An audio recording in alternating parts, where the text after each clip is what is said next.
Hello students, we are going to conclude today the class for UPPSC, that is UP special, because the normal and the generic things have been covered earlier. So I'll be first discussing the economic development, connectivity, infrastructure, investments in UP. Before that, we will have to discuss the identity politics in UP. I discussed in last class the various chief ministers and various important works done during their respective tenure. I also discussed Yogi 1.0 and Yogi 2.0. In 2.0, you will find that there is more focus on infrastructure, investment, economic growth, connectivity, and so on, because now people are more aware, so they are focusing more on material things. So this is the map of UP. Many students requested for it, and this is the reason why I have put this map. So seeing the map repeatedly and visualizing it, it's not that only you remember the districts, that where is Meerut and where is Mathura and where is Gazipur and where is Gorakhpur. Not like that. If you visualize the regions, then you have to briefly see the history, the geography, the polity, the society, the prevailing social divisions in the society, the developments, and how the system has worked over the period of time and why it has worked. For example, if I discuss Western UP, then it contributes 50% of UP's GDP, because it was the major beneficiary of Green Revolution, and it is also hub for MSMEs, that is micro, small and medium enterprises. Like you have heard about glass industry of Firozabad and the brass industry of Muradabad, the brush industry and good industry of Bijnor, and knife of Rampur, the locks of Aligarh, Banarsi Sari, Mathura's Peda, they are all coming under GI, that is geographical indications, and one district, one program I will also discuss. So you must have a rough idea about the history, geography, polity, and society of different regions. Like Agra is famous for tourism historically, but now there is a new initiative, Prasad initiative by the government of Yogi, and also Modi to promote tourism. So you must have an idea that what kind of alluvial soil it is having, Tarai region, then Rohilkhand region, then this region having more Dalit population, and this is Bundelkhand region where there is more water scarcity. This is Eastern UP. The population of Eastern UP is roughly the same as that of Western UP, but its contribution to GDP is only 25% of that of Western UP. Means almost half of that which is contributed by Western UP. So these things you must be knowing, the various important places. Sometimes political personalities make the place famous. Like Atrauli I discussed because of Kalyan Singh and because of Babu Banarsi Das, that Bulandshahr was known, like Ajamgarh for Ram Naresh Yadav and Mulayam Singh Yadav and Akhilesh Yadav. Varanasi is the constituency of our Prime Minister Modi, and Gorakhpur is the constituency of that Yogi Adityanath. So various important constituencies are to be discussed. This Gazipur, Balia, Devariya, they are all Bhojpuri speaking belts. Chandauli, I discussed about the black rice, that is Kala Namak rice of that region. Prayagraj, for education, it was the educational hub, and it was considered to be major educational hub, and also associated with religion. Kanpur, Manchester of India, although it is called Lucknow ki Sham and Banaras ki Subah, but we will discuss that changes are also there. So Lucknow, Nawabon ki cover Sheher. So important, Lakhimpur Kheri was the news because of Ajay Mishra Teni, son, who was involved in running his vehicle over the farmers. So in which many people were killed. Akbarpur was famous because Mayawati contested election from it. Itawa is the region, Etawah, Mainpuri, these are the regions of the Mulayam Singh Yadav and his family's clan. So all these are important, and if you see Mathura, major religious place, not only for Hinduism but also for Buddhism.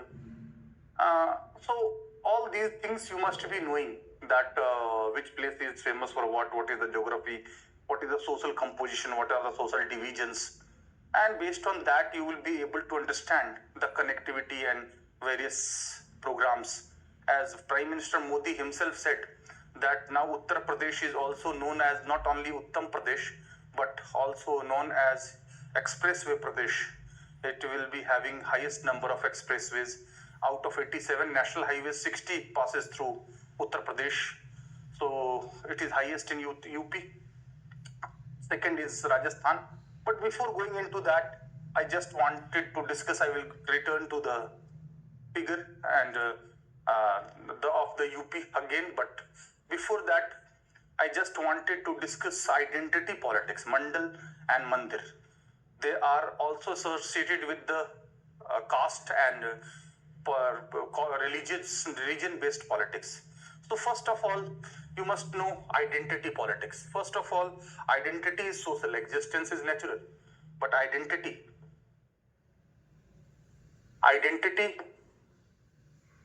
is social.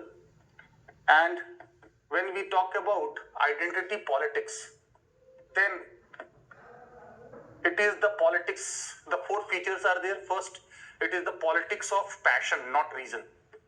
Politics of passion, not reason. Not reason. In Western world or in advanced societies, there is a politics of reason, there is more professionalism, there is more rationality, there is more scientific approach, there are less emotive issues.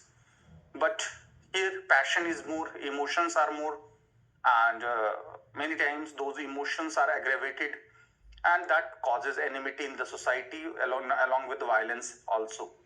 So first is politics of passion. Since second is power of myth. Power of myth is created about certain community, that Hindus were oppressed during Mughal and Muslim rule, that Muslims are being oppressed nowadays, and like Dalits. So sometimes there are certain partial reality in that also, but identity politics is based on power of myth, that we are belonging to the lineage, blood origin of this god. Every caste is associated with a particular god.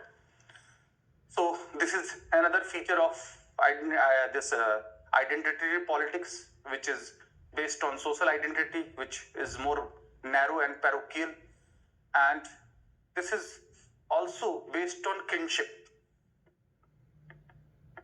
A social group, be it based on caste, be it based on religion, be it based on race, be it based on ethnicity, they believe that their ancestors were one and same, they have common blood origin. Although over the period of time there is so much racial intermixing that hardly any race can claim to maintain racial purity. But it is based on kinship, like caste-wise people believe that we are belonging to this, we are descendants of this god. Caste will claim that they are descendants of Chitragupta. Yadavs will claim that they are descendants of Krishna.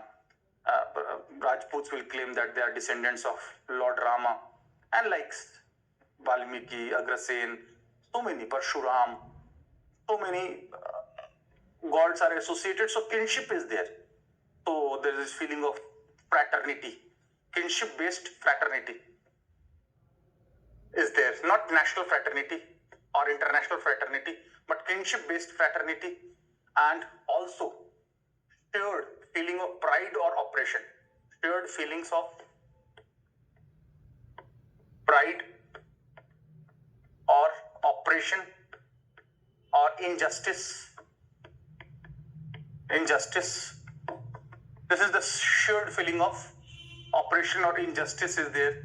So these are the features of identity politics, and the politics based on caste, the politics based on religion, they are respectively called casteism, which is quite dominant in whole India, but more in state like Uttar Pradesh.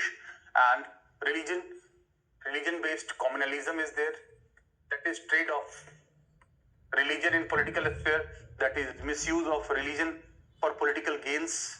That is mobilization on religious grounds. So all these things we need to understand. And sometimes there are issues like language, like Govind Ballabh Pant or Ram Manohar Lohia, or even Samajwadi Party before Akhilesh Yadav or Jan Sangh were all supporting Hindi. And this is the reason why there was opposition to English, and more promotion to Hindi was also the issue in the state of Uttar Pradesh. So these are the features of identity politics.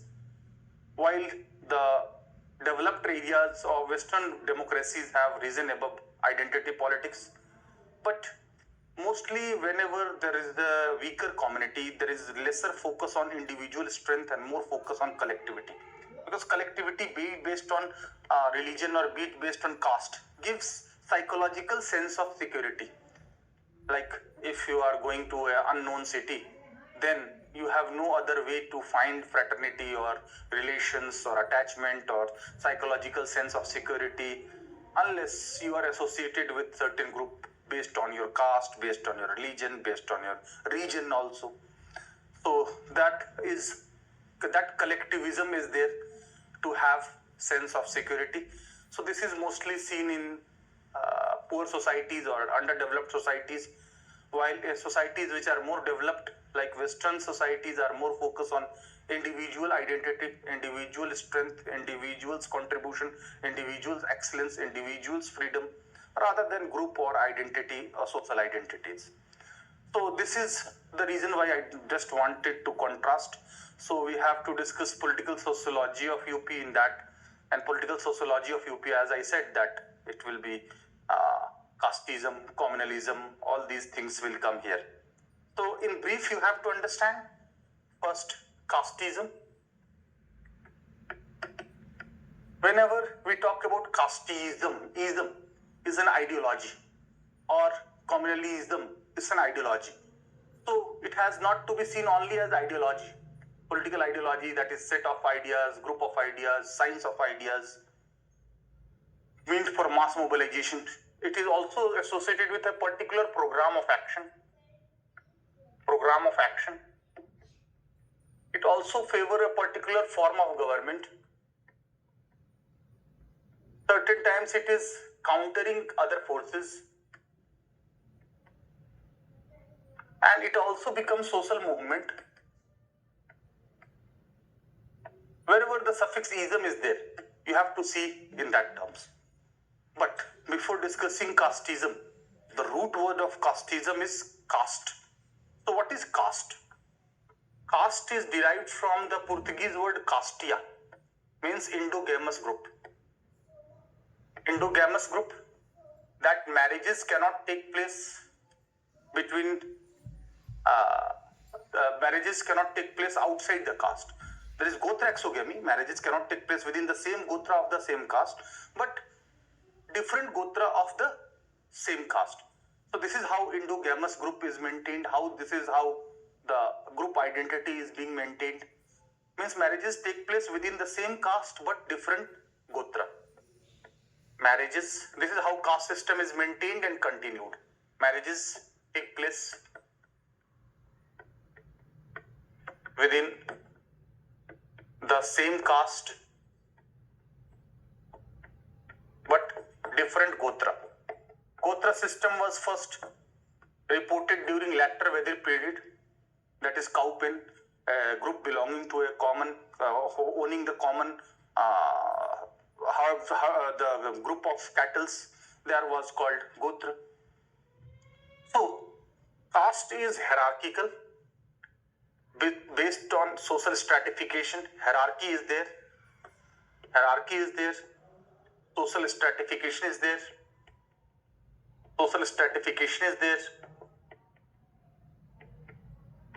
It is based on ascribed status, not achieved status. It is sometimes called frozen class. Caste is determined birth-based social system. It is determined at the time of birth, birth-based social system. So there is no occupational mobility. Your birth will determine your profession, occupation, position, privileges, underprivileges, everything. Means your talent, intelligence, contribution, hard work will not matter. If your birth is in Brahmin family, you are entitled to get the respect, and if your birth is in Dalit family, then you are Antyaj, then you will be considered as untouchable, along with a large number of intermediary castes. This is the reason why Dr. B.R. Ambedkar said ascending order of reverence or respect and descending order of contempt must break to form compassionate society. He favored annihilation of caste, means ending of caste system through urbanization, through intercaste marriages, through interdinings, through urbanization, industrialization, and education. And our constitution makers also thought that with the passage of time, with modernization, people will rise above their identities, social identities, and with the passage of time, casteism and communalism will dampen. However, after independence, caste as a social factor has diluted, no doubt. But caste in political sphere, their role has increased manifold. It has in fact increased manifold, contrary to the expectation of our constitution makers. So caste is duly recognized by our constitution. If constitution says that no discrimination based on caste, be it Article 15, be it Article 16, be it Article 325, so that means it is acknowledgement of the existence of the reality. So casteism is a group of ideas which believe that the primary social division is caste. Caste is the primary social division. And all other social divisions, be it based on religion, be it based on region, language, ethnicity, culture, they are secondary. Even national loyalties. National identity is secondary. Caste identity is primary. And it also favors that loyalty to the caste group should be the paramount, should be the first and foremost, and all other loyalties are secondary. So this is how casteism is a group of ideas which favor first formation of caste-based community, formation of caste-based community. And caste system, many students ask that if it is so bad, caste system has caused so much damage to Indian society and it has weakened our society that all foreign invaders were successful. So how it continued for so long? Very valid question it is. How it continued for so long? The very reason for sustaining caste system for so long was that religious sanctions or approval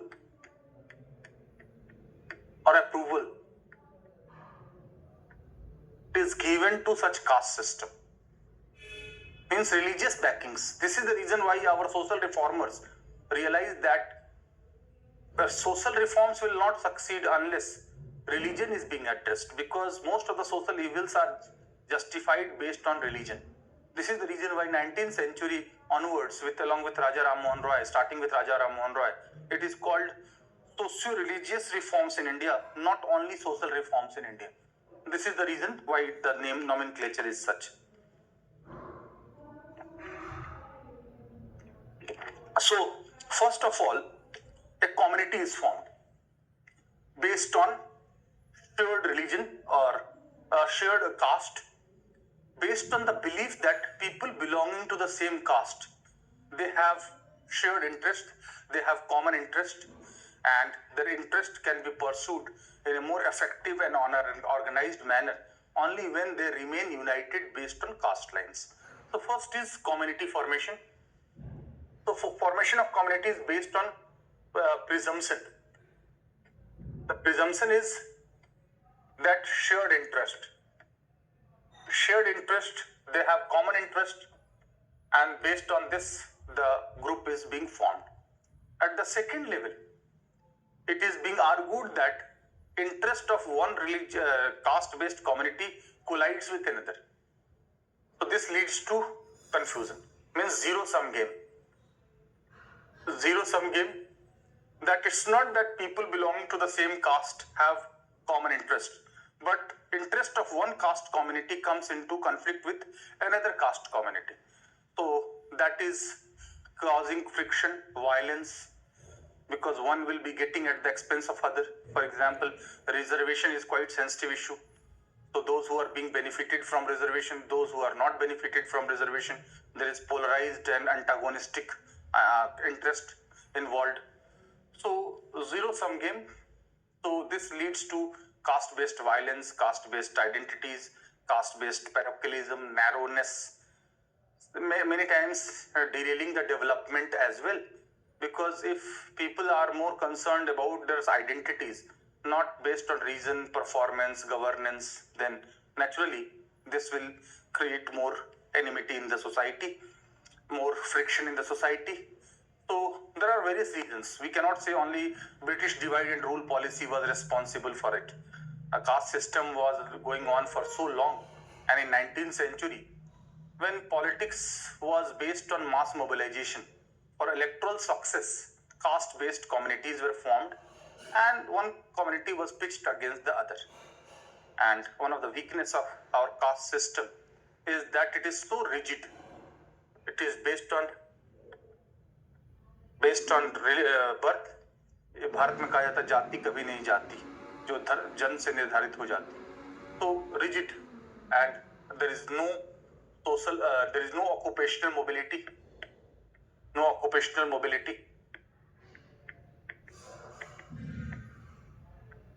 So M.N. Srinivasan, who researched on caste system a lot, found the process of Sanskritization by the intermediary caste in early 20th century in North India. In South India, be it Narayan Guru or be it E.V. Ramaswamy Naikar Periyar or Ambedkar even or Jyotiba Phule already had worked for social equality and egalitarianism. But in North India, in early 20th century, caste awareness increased, and the intermediary caste started their numerical strength.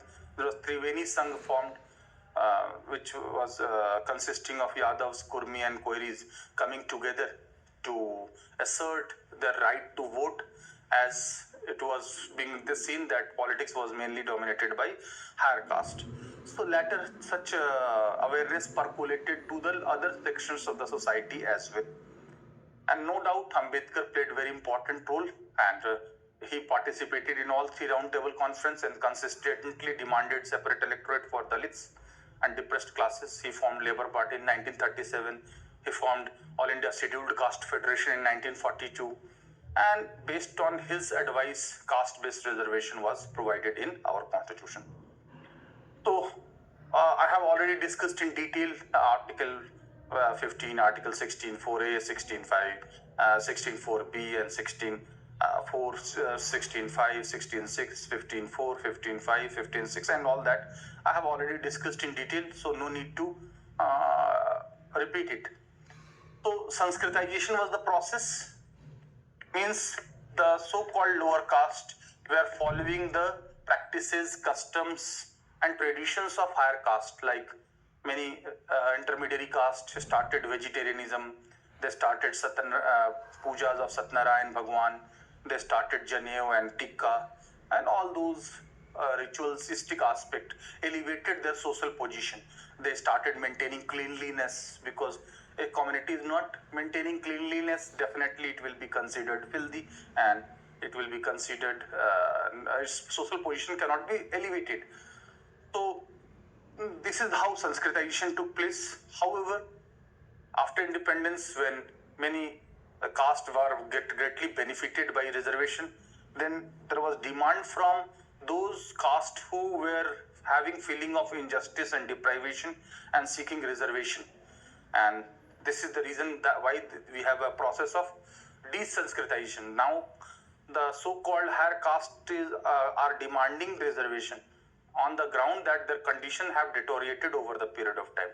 So be it Sanskritization, desanskritization, resanskritization, and caste system in itself. So it is being said that the people of India don't cast their vote, but vote their caste. So means caste is the social reality, and be it voting, be it distribution of party tickets or office bearers or formation of ministries or distribution of posts or campaigning, in that caste is being used in one way or the other, although there is provision of disqualification under Article 102 and 191, but it is being used in a different way, and this is how it is being followed. So there are many evils of casteism, like enmity, violence, hatred, the causing national harm to national unity. There are so many negatives of the casteism, but at the same time, we have to see that there are certain positives also. The modern researches of Maurice Jones and Rajni Kothari have proved that numerically superior, the so-called lower caste have asserted their numerical strength, and this has led to social engineering. I discussed Ajgar, Majgar, Mai. In Gujarat, there was Khams, that is Kshatriya, Harijan, Adivasi, Muslims, combination of Congress. It was considered to be invincible, but Jansangh and Modi and others started forming a group of intermediary caste, including Patels, to break the Khams, and they were quite successful in breaking the Khams. So various caste combinations are being formed, and as per electoral opportunism is there, as this political process involves political opportunity, and opportunism is being seen more, and catch all is the situation in Indian party system, because hardly parties maintain their ideological coherence, and mostly they follow the things as per the convenience. So there are certain positives of casteism as well, as it has helped Dalits and so-called lower caste or deprived caste to assert their numerical strength in wake of universal real franchise, in wake of parliamentary form of government, to grab the political power and to ensure socio-economic upliftment of their community. So, casteism, there are various points. That is two-way process. It's not that caste are being used by political parties and leaders to mobilize public political support and to win elections, but caste are also using political parties to elevate their social position, and they're also making various combinations where kinship is being followed. So it is based on kinship that there was combination of Jats, Yadavs and Gurjars, that they all believing in that of Lord Krishna. Similarly, there was a belief that common worship, love and Kush, the descendants were Kurmi and Koiris or Kushwahas are there. So based on these presumptions, the caste are also aware that they have to make smart combinations to ensure winnability. In UP's context, I have discussed in detail that how the things changed, and initially the political power was mainly in the hands of the dominant caste, but with the passage of time, with expansion of democracy, with more awareness among the people, the social base of the representation and governance also expanded, and more the backward caste and lower caste also get the representation and political power. So various combination I have discussed: BDM, Majgar, Mai, Khams. So many equations are there in context of UP as well. I have discussed the caste combinations, the religious composition of different parts of UP, be it Western UP, be it Bundelkhand, be it Eastern UP, and I have discussed about various caste and caste-based parties also. So and that I have already discussed in detail, so no need to repeat those things. I hope you will be easily understanding those things. Now, as far as communalism is concerned,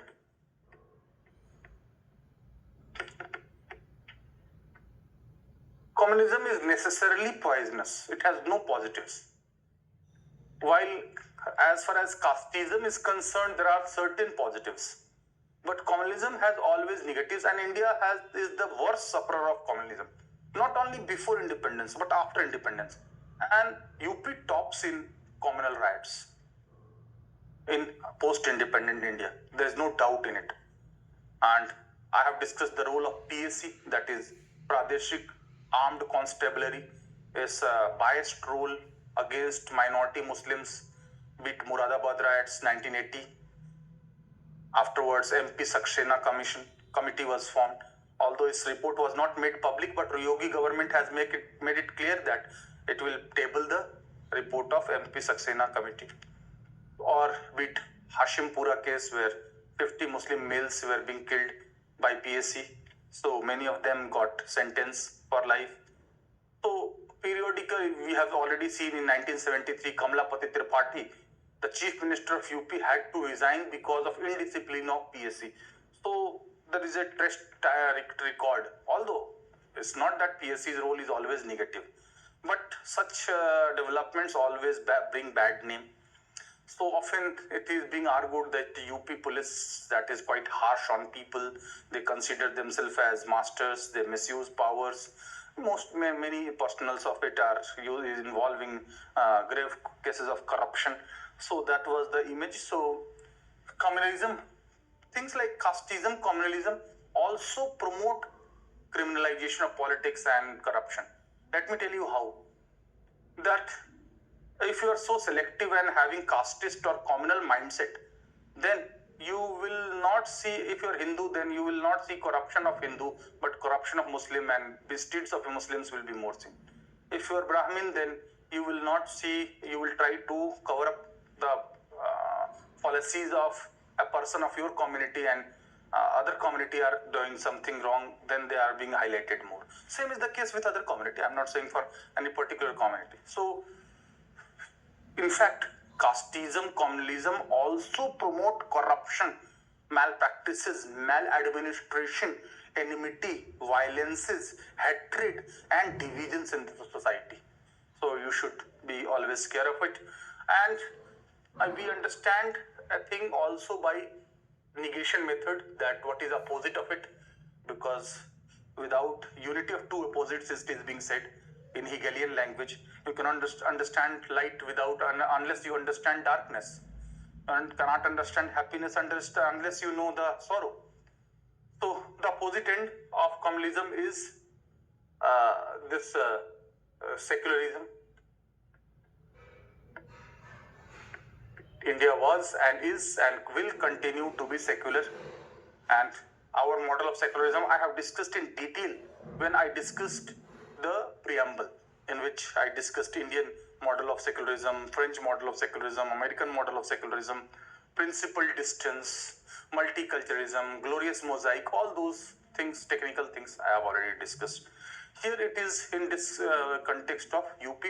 So communalism believes that the religious division is the primary division of society.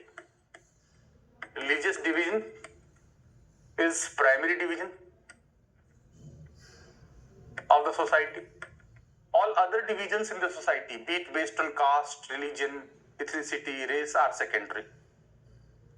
And this believes that commitment to religious group is paramount. Religious group is paramount, and all other commitments are secondary. It also having three stages. First stage, religion-based community is formed. Religion-based community is formed. Let me tell you that if you are being asked that was communalism and casteism were there in ancient and medieval period, answer is no. Caste and religion were there, but casteism and communalism were not there. Why? Because politics in ancient and medieval period was based on sword power. It was not based on mass mobilization. But politics in 19th century onwards was started based on mass mobilization. And it will be convenient to mobilize support based on existing social division rather than carving out new social division for leaders or parties. And caste and religious divisions are already there in our society. So it will be easier to mobilize support on the existing division. The first is community formation. This was in 19th century onwards. Why? The reason was politics based on mass mobilization rather than sword power. Politics based on mass mobilization. So one of the potent means to mobilize support is making appeals, electoral appeals based on religion. So if electoral appeals are being made based on religion, definitely it will be leading to huge mobilization of support. And this is based on the formation of group is based on, again, presumption that shared interest. People belong to the same religion have the common interest, although it's a myth that non-religious interests are same. If metro, roads, connectivity is there, it will be used by all Hindus, Muslims, Brahmins, Dalits, everyone. So communalism is a myth. It is misuse of religion in political sphere. It is trade of religion in political sphere. It is a myth, I tell you, that shared interest, people belonging to the same religion may have common shared religious interest. But non-religious interest, secular interest, economic, social and political interest, it is shared and common, it is a myth. It will be wrong to think that if a person of your caste is elected, he will be making favor for you. There were days because of that, there is a perception. But a leader will try to maximize his social base, and those traditional supporters, they will be taken for granted. So in order to expand and get new social support, they will have to reach out the new people, new caste, new religious community. So shared interest, that too is non-religious or secular interest. Non-religious or secular or particularly political interest. So voting in mass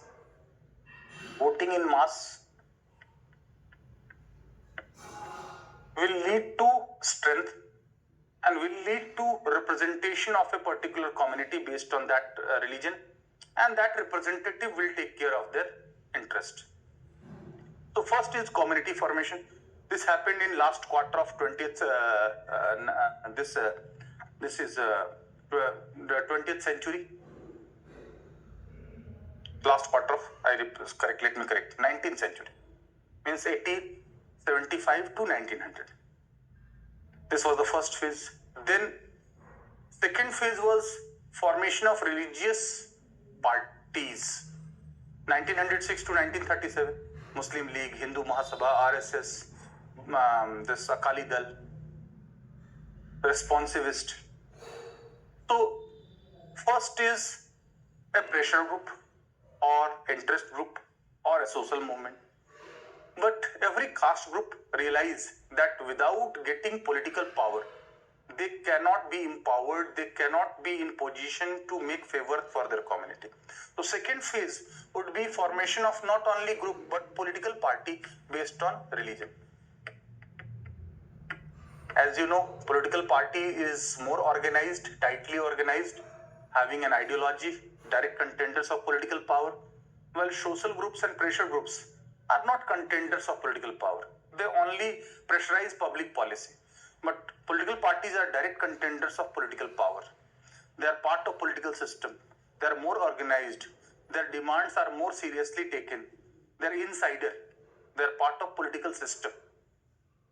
So political parties are being formed in the second phase, and it is based on the presumption that the interest of one religious community come into conflict with another religious community. However, there was no two-nation theory. It was being believed that there may be conflict of interest, but it can be conciliated within the framework of one nation. So this phase, 1906 to 1937, was phase of liberal communalism. Liberal communalism. However, after 1937, there was mass communalism, extreme communalism, which led to communal partition of India, extreme communalism.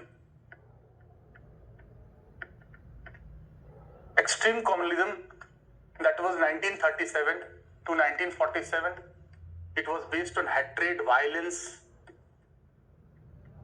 It was being argued that interest of one religious community cannot be conciliated with the interest of another religious community within the framework of one nation.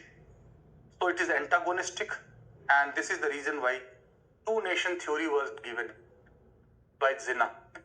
Two-nation theory, he claimed that Hindus and Muslims were not only two separate religions, but they were two separate nations. Their interest cannot be conciliated within the framework of one nation. And communal partition of India was the culmination of this. Formation of Pakistan, communal partition of India was the culmination of it. It will be wrong to think that with the communal partition, with the formation of Pakistan, communalism stopped.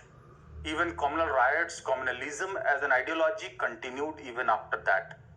And even after that, it caused so much collateral damage to India. So partition-related violences were being there. Largest ever migration of population were being there. But the things did not stop there. And 1962, Jabalpur riots led to formation of National Integration Council led by Prime Minister Jawaharlal Nehru to combat communal riots. And as far as UP is concerned, the bigger cities of UP like Meerut, Kanpur, Muzaffarnagar earlier were more involved in communal riots, or sometimes Allahabad, Banaras. But the trends changed in 70s, and we see that the poison of communalism spread to smaller cities and even villages. That was the cause of concern. And L.K. Advani coined the word of pseudo-secularism. That basically the so-called secularists are going for appeasement of Muslims, and they are mainly more interested for electoral support and votes of Muslim minorities based on appeasement. Tara Bano, Shah Bano case, I discussed Muradabad communal riots 1980, then Hashim case in 1987 were near Meerut, then 2013 Muzaffarnagar riots. This is UP specific. I'm not discussing in 1984 anti-Sikh riots, although anti-Sikh riots took place in UP also. And 2002 Gujarat riots. So many riots were being there. And we see that 2013 Muzaffarnagar riots were based on rumors. So rumors play a role in UP politics a lot, and confusion, and certain anti-social elements are always trying to create undue unrest, to take undue advantage. Then recent cases of protest against CAA and NRC, and bulldozer justice, and the so-called discrimination by BJP government against minority Muslims. Although BJP claimed that Sabka Saath, Sabka Vikas, and Sabka Vishwas, and Sabka Prayas, although there is a blame that Muslims are being discriminated, they are being selectively targeted, they are being harassed. So this causes enmity, mistrust, like laws against Gowad, or laws against love jihad, or an illegal conversion of religion. So many steps have created a sense of insecurity among minorities in general and Muslim minorities in particular. It is not so for Jains and others. So, communalism. 1992 Babri demolition created a deep divide in India and UP. Even underworld of Mumbai was got divided, and there were riots in Maharashtra, which was having cascading effect in India. Mumbai serial blast was also there. That by that there was deep division in society, and you know that matter was referred to Allahabad High Court 2009. Allahabad High Court gave a judgment of trifurcation of the 2.77 acre land. One will be given to Nirmohi Akhada, second would be given to Ram Janmabhoomi Trust, and third would be given to Babri Action Committee. However, Supreme Court stayed that decision, and Subramaniam Swamy approached Supreme Court in 2019 for day-to-day hearing on the ground that it is not a matter of title, suit or property, but it is a matter of fundamental right. That Article 25 right to practice, profess and propagate religion as per one's conscience, and 26 right to manage religious affairs. Even Archaeological Survey of India says that there was un-Islamic structure beneath the Babri, the desecrated Babri mosque. It did not say a temple.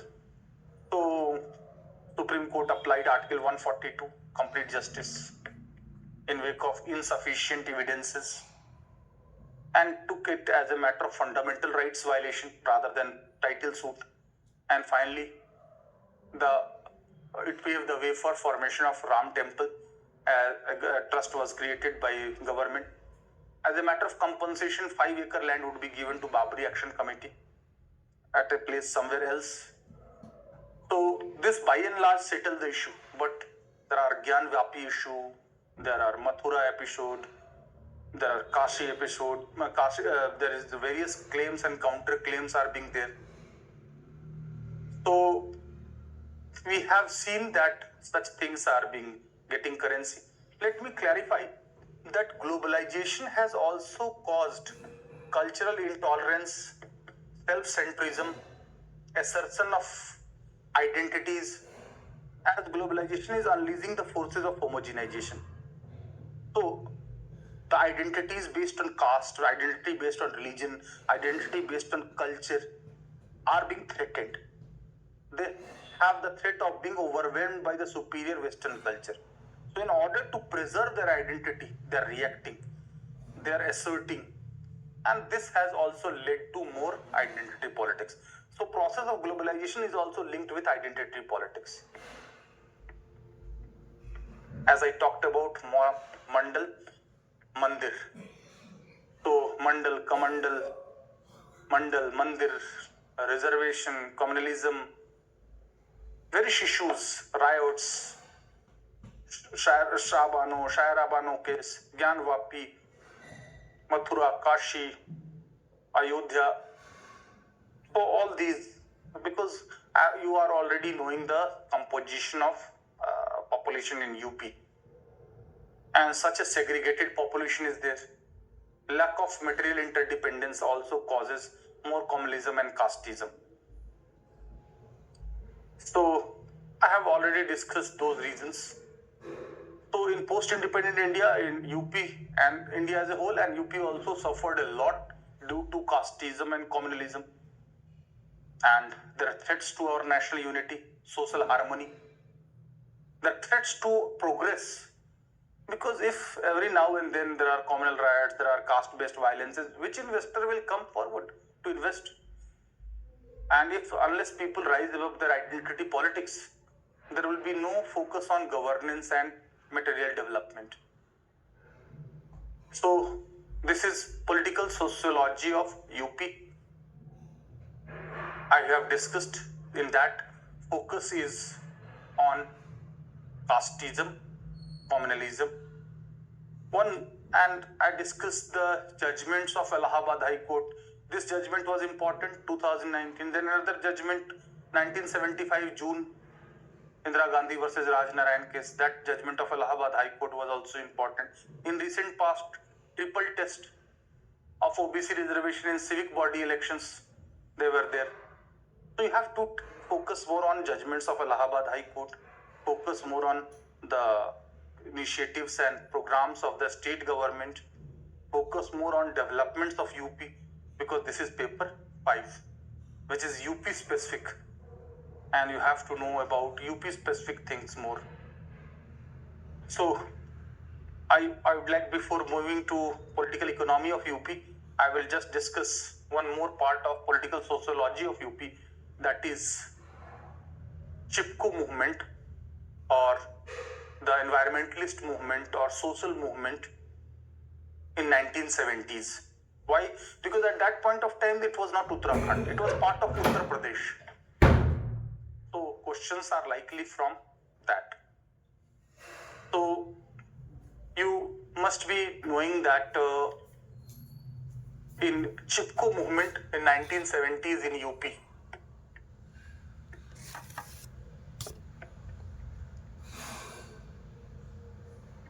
in hilly region, now Uttarakhand of UP, Uttar Pradesh. So you must be knowing the background that in hilly regions of Uttar Pradesh, as you know, the hilly people are quite innocent and they are away from humdrum of city life, and they are often subject to being exploitation. So forest contractors, ठेकेदार्स, the Mahajans, along with hobnobbing with corrupt officials and local influential people, went for massive cutting of trees, and they promote more distribution of liquor among the males of Uttarakhand or that Kumaon Garhwal region, to get more forest cut, and liquor was being more promoted. In these areas, the society is more egalitarian, family is less authoritarian, and there is better position of women in hilly areas. So, social movement, as you know, is a loosely organized movement for certain social change. It is collective, sustained, informal, loosely organized group activity. So, it is part of alternative politics. Old social movements like working class movements and peasants movement, new social movement like environmentalist movement, feminist movement. So this Chipko movement was a classical example of ecofeminism. Ecological movement on one hand and feminist movement on the other. Why? Because it was not only to protect the environment and to maintain the clean and green environment. Here the participation of women was commendable. So the front leader was Sundarlal Bahuguna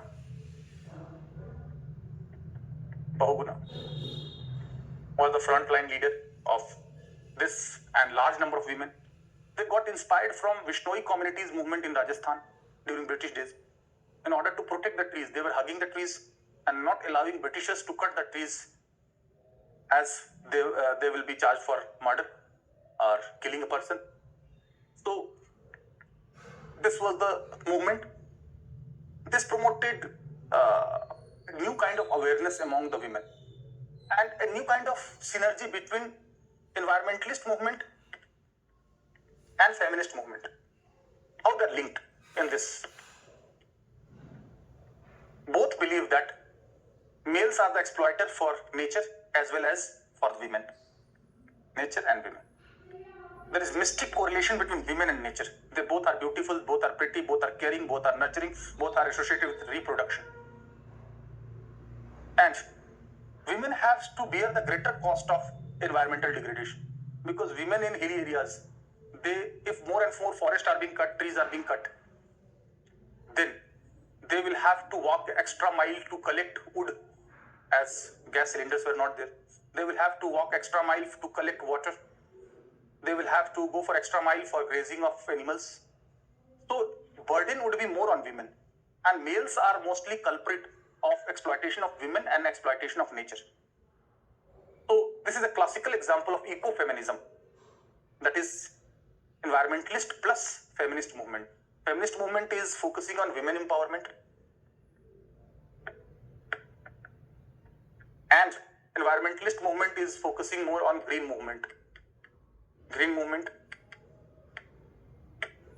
This movement was so successful that pressurized government of UP to ban the commercial cutting of trees for 15 years, which was further extended. Because massive cutting of trees disturbed the ecological balance, it made rainfall more unpredictable, it reduced wetland areas, it caused more harm due to cloud bursting, earthquake, floods, flash floods, avalanches, collapse of the rocks. Because these life in hilly areas is quite tough. People go for a few days for holidays, but ask the people who are living there for on a permanent basis. For them, it's very tough life. There are major sources of water, but most of the villages faced water scarcity. So, because of the steep fall, seismic zone 5, earthquake prone their areas, then all this has been further aggravated due to massive cutting of trees.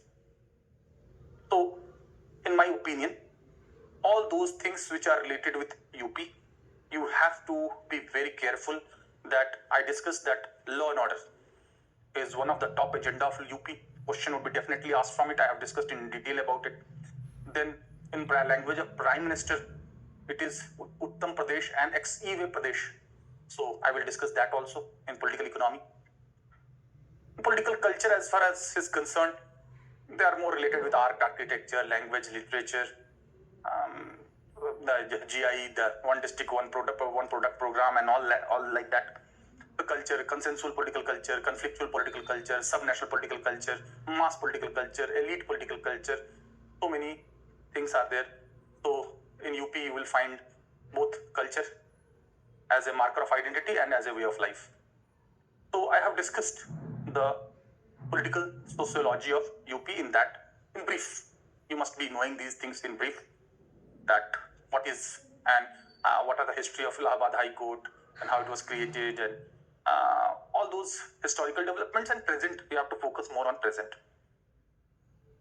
So in political sociology, as you have to know the basic figure that larger system is social system, political subsystem is there, economic subsystem is there, cultural subsystem is there, political sociology, interaction between political system and that of social groups, be it pressure groups, social movements, caste-based groups, religion-based groups. So in political sociology, we discussed also casteism and communalism, and the role of civil society of UP, and the social features and demographies and composition of population, caste-wise, religion-wise. Although roughly it is called for UP 2020-2040, but I have discussed in detail. Let me tell you that 0.6% ST population also cannot be neglected. Like Modi government is focusing on One Dhan, more focusing on tribal welfare, and One Sampada, Jal Jangal Jameen, the traditional rights. So in UP, 0.6% ST population is also there. You should be knowing that in society. That is GTV and MK. They are the 5 major tribal groups. First is Gonds of UP, then Aru, then Boksha, Mahagir, and Kharwar. These are the major tribal groups of UP. You must be having idea of it. It's very small, 0.6%. But you must have the knowledge, because ultimately there is no inclusive development unless you take care of the Adivasis, the tribals, the scheduled castes, the OBCs, the women, the differently abled, vulnerable sections, minorities, poors, underprivileged sections of the society, and overall prosperity, because I have discussed that in political sociology of UP, you have to know all these factors, that social composition, demographic composition, all these things you must be knowing. Now I come to political economy of UP.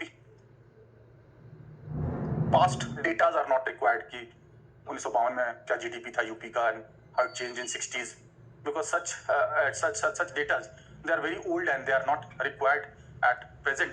From present exams perspective, you have to focus on more current and contemporary issues. That will be more helpful. So I discussed that we are already in Amrit Kal. Amrit Kal means crossing 75 years of independence. But that is from national perspective. That has to be extended in UP's perspective. So as per the recent data, now UP has become the second largest economy, even surpassing Tamil Nadu. First is Maharashtra, second is UP. Now third has marginally lower than UP is now Tamil Nadu. So UP's vision is to have 1 trillion economy. At present, it is 220 billion. And if it has to become 1 trillion, then 5 times increase in GDP is needed from 2022 to 2027. As in last class, I discussed about the figure 32 lakh crore of Maharashtra, 22 lakh crore of Tamil Nadu, and 17 lakh crore of UP, and 17 lakh crore has to be 5 times it has to be increased, then only it will be $1 trillion economy. So UP's budget of 22 and 22-23 was 6.15 lakh crore. These are figures and facts. But how it will be done? This is important. And this you cannot understand unless you understand the problem of UP as an administrator. See the UP as an administrator. Find the problems, understand the problems well, then you can find the solutions. Without understanding the problems in deep, you cannot find the solutions. Based on, or also you have to take inspiration from the past, the history of developments and other developmental models.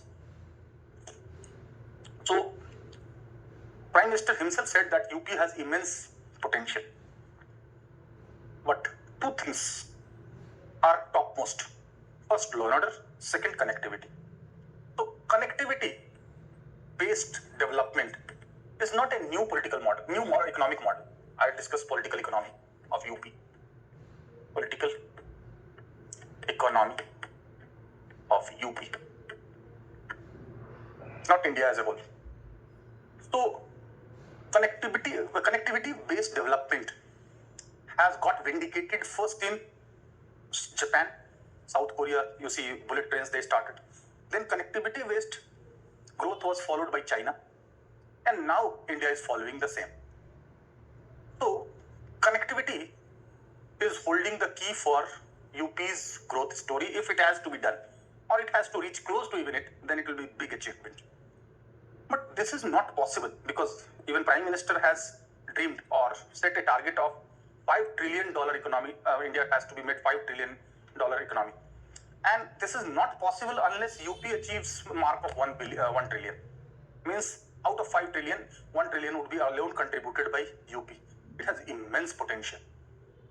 So, since the class is for UP, so I will not discuss all the budget of India and the central government's initiative. I will be focusing more on initiative of the state government because it's a UP specific class.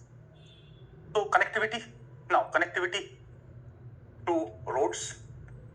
Roads are of all 3 the train kinds: national highway under the jurisdiction of central government, state highways, then local ways under the respective tiers of the government. In UP, there is UP EDA also. That is, the authority has been formed for this UP EDA. UP is Uttar Pradesh Expressway and Industrial Development Authority. Expressway and Industrial Development Authority. So, how much focus has been given to expressway? This you need to know. So, one way of connectivity is roads, of course. And on those roads, traditional roads, we have so many problems. So many intersections, so many signals, so much low speed, roaming of cattle, accidents, deaths.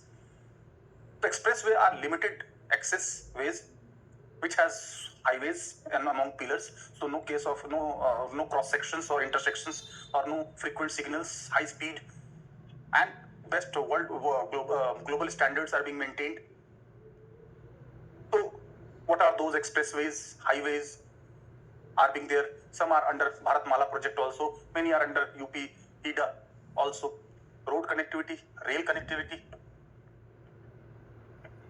So be it. Not bullet train, because bullet train is only one Mumbai to Ahmedabad. UP is not falling in that. But semi-speed trains like Gatiman, like Vande Bharat, that is Gatiman from Delhi to Agra, then Vande Bharat to Varanasi, Delhi to Varanasi, and Tejas, first operated by private players from Delhi to Lucknow, providing best quality services. So first is road, second is rail, third, which has huge potential, waterways. Waterways. UP is full of river waters. You will find not only Ganga, Yamuna, Saryu, and Gomti. So many rivers are being there. Yamuna is there, Ken, Betwa, Chambal. So many rivers are there in UP. So UP has immense potential of waterways. First has been initiated, that is Varanasi to Haldia has been started. Germany is number one in waterways, and cost of transport is far more less. Then airways. In airways, UP is having largest number of international airports now. Not only Maryada Purushottam, Sri Ram International Airport at Ayodhya, but also Kushinagar, what to talk of Lucknow, Kanpur, and this Jewar Airport and others. Others are important, but Varanasi. So you will find 29th airport Kushinagar. So airways, how to make it, how to increase the frequencies, how to upgrade the infrastructure, how to enhance the security, how to promote the connectivity.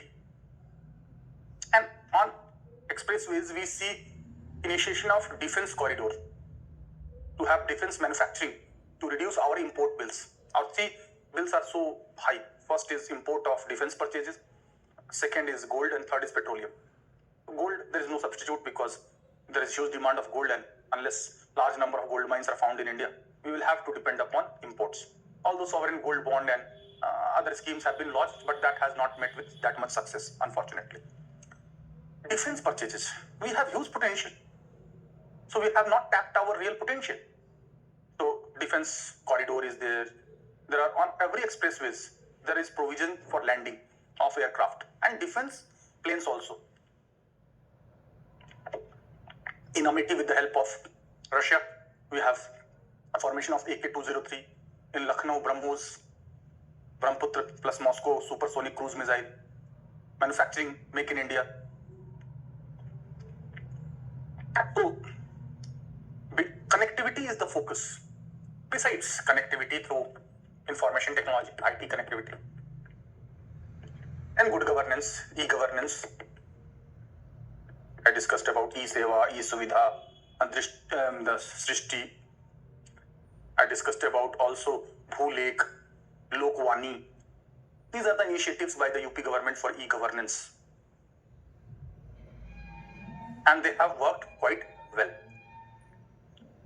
For e-governance in India, I have discussed also the reforms taken for providing single window solution for grievances of the people, 24/7 addressal of the grievances. I will discuss those developmental works of UP in detail as well. So connectivity is holding the key, and once connectivity and law and order is in place, then investments and growth and development will follow. These are the prerequisites. Investments, growth, and development will follow. For that, on law and order front, Yogi 1.20 have worked in a very proactive manner.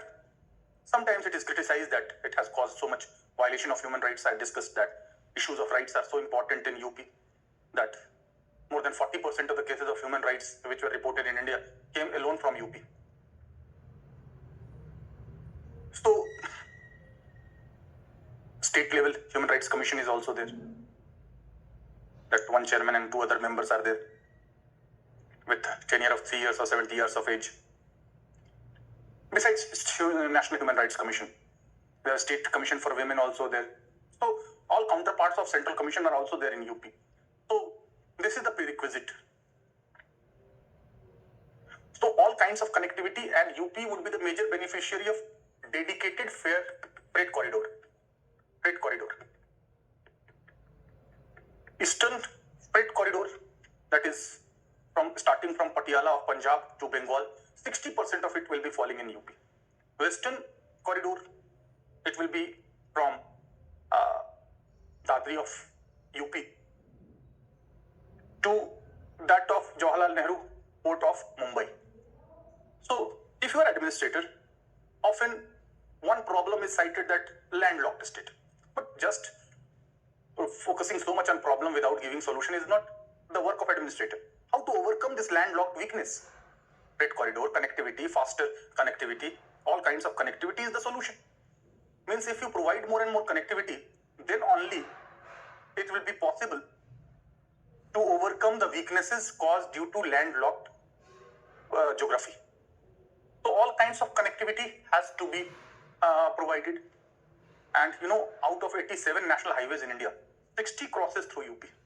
This location is having advantage, and it is connecting the neighboring states and having location also neighboring to Nepal. So integrated checkpost is also created. First integrated checkpost near the border of Indo-Nepal border in UP is being created.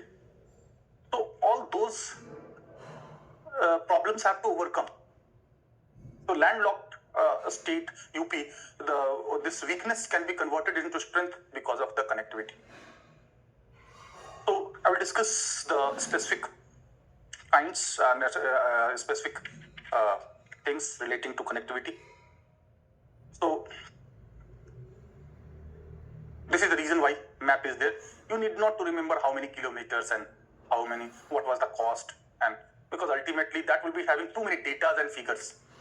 It's not your fact recollection test. You must have roughly the idea that what are the expressways, what are the rail, what is the for air transport, and what is for freight corridor, and all those things. Plastic roads initiative is there, Jewar airport is there. All these roughly you must have the idea. I don't think that so many things, so many data, and all data are neither possible nor desirable nor would be asked. So if Prime Minister of India says something that Uttar Pradesh is Uttam Pradesh because of expressway Pradesh, then definitely it is to be taken it seriously.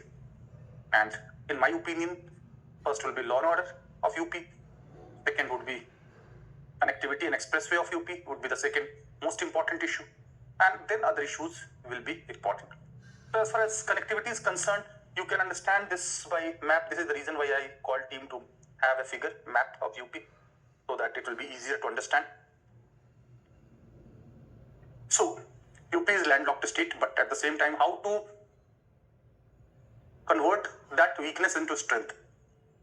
So first expressway was created, Taj Expressway, during Akhilesh Yadav government in 2012, which he often referred to. That was Taj means Agra. So first expressway from Noida. Noida is now known as Gautam Budh Nagar, and this is the reason why the Noida Gautam Budh Nagar. This was Taj Expressway. Now it has been renamed as Yamuna Expressway. Yamuna Expressway. Because Taj Mahal is part of Seven Wonders, and huge tourism and revenue is generated through this, and large number of tourist visit to it. And one of the reasons for Agra's development is tourism, because all subsequent industries, be it hospitality, be it even chaiwala, chilawala or likes, they will be also getting employment and revenue. UP government is getting, also government of India is getting its use. And moreover, it is a kind of our soft power. There is no, there is only maintenance cost. Already cost was involved in that point of time, financial cost or other cost. So in wake of large number of tourists from Delhi, neighboring Delhi, Ghaziabad or others to Agra, this expressway was formed. That is called Yamuna Express because it is on the bank of Yamuna. It was further extended to Greater Noida, 25 kilometers. So it is from now Greater Noida to Agra. As I said, expressway are limited access ways, and with no signals and high speed, limited access, no intersections, with high quality infrastructure and with multiple lanes. That is very important. That will help in speed. And speed is the power. We are living in post-modern period. It's not only survival of the fittest, it is the survival of the fastest. So this is the first initiative in 2012. After Yogi government come to power and Mr. Nitin Gadkari became Minister for Transport, he had already a good track record in Maharashtra. In Maharashtra, he was not called Nitin Gadkari, but Road Kari. At one point of time, Bal Thackeray called him Road Kari or Expressway Kari, Expressway Minister. So the Mumbai-Pune Expressway that he created with such a small time period, and such a large number of lakhs of people got benefited from it. And that led to his name. And he is never complaining that funds are less. Like other ministers, like we have this problem, that problem, funds are less, other tier of the government is not cooperating. You will see his language, that money is not a problem. We have ample money, we have ample feasibility. Even non-viable projects, we will be able to finance from viable projects. No issue in it. And with the passage of time, it will become viable. And my speed of working, clearances, no delay in ministry, and there's no question of corruption, open, transparent, with accountability. So many people argue that this ministry's work is more tangible and visible. Every word that he uses is related to development, no rhetoric. So this work is visible. I'm not appraising for sake of praising. I just demonstrate that. So in that, UP EIDA, his role is also important. So Agra is very, very important tourist destination in UP, and UP is taking full advantage of that. But tourism to Agra is also in relation to Lucknow, because many people are directly coming to Lucknow and then go to Agra. And this route is very important. So Agra, Lucknow, AL. This was also proposed during Akhilesh Yadav government. At that point of time, the proposed cost was 15,000 crore. But when Yogi came to power, in his interview, he said that TAIF has said all officials to make the DPR again, detailed project report again. And it was completed just in 13,000 crore, and with such a speed. So that expressway that is from Agra to Lucknow was created in a very lesser time period. Now, this is mostly relating to Agra. However, we have other expressways like Purvanchal area. Mostly this benefited western part and southern part of UP. Southwestern part, in fact. To benefit eastern part, Purvanchal Expressway. Purvanchal Expressway from Lucknow to Ghazipur. LG. Lucknow to Ghazipur, Purvanchal Express. This is Purvanchal Express. Purvanchal Expressway. So just try to visualize the figure. And why it was done, you must be also knowing. The basic concept you must be knowing that why it is being so. Because if you see that Western UP is more backward in comparison to Western UP, and there is regional imbalance in UP, as it could not take the benefit of Green Revolution, and there is lack of MSMEs in Eastern UP. Moreover, Eastern UP is more feudal, as it was under Jamindari settlement. I have discussed all those things. So this is Purvanchal Expressway. Now, there is very important expressway, Ganga Expressway, on the sideline on the river of Ganga. So that is from Meerut, on the bank of Ganga. It is from Meerut to Prayagraj. This is Meerut to Prayagraj. This is Ganga Expressway. Ganga Expressway covered 12 districts of UP. 12 districts of UP along the river Ganga. So on the sidelines of the Ganga river, there is expressway, because there is proposed waterways also. So both will be complementing each other.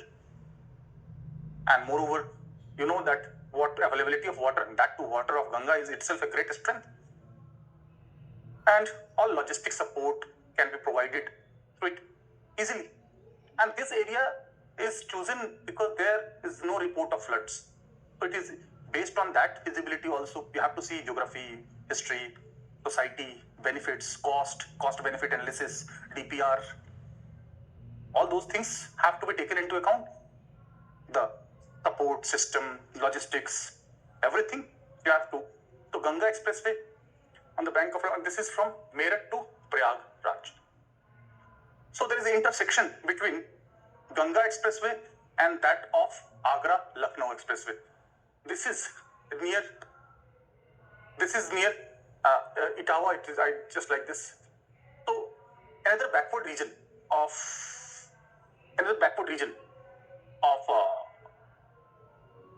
Uttar Pradesh is Bundelkhand. So from Etawah to Chitrakoot Dham is there. So there is Etawah to, just let me make the figure. Etawah to Chitrakoot. So where Etawah, you have to see, this is Eta. So near this is Bundelkhand Expressway.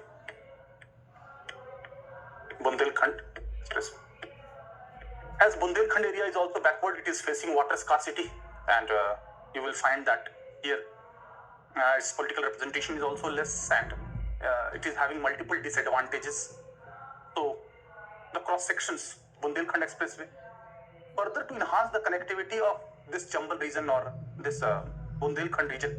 Why it is Bundelkhand? Ken-Betwa river is near and link is there. Ken-Betwa rivers are being linked along with the help of Madhya Pradesh government.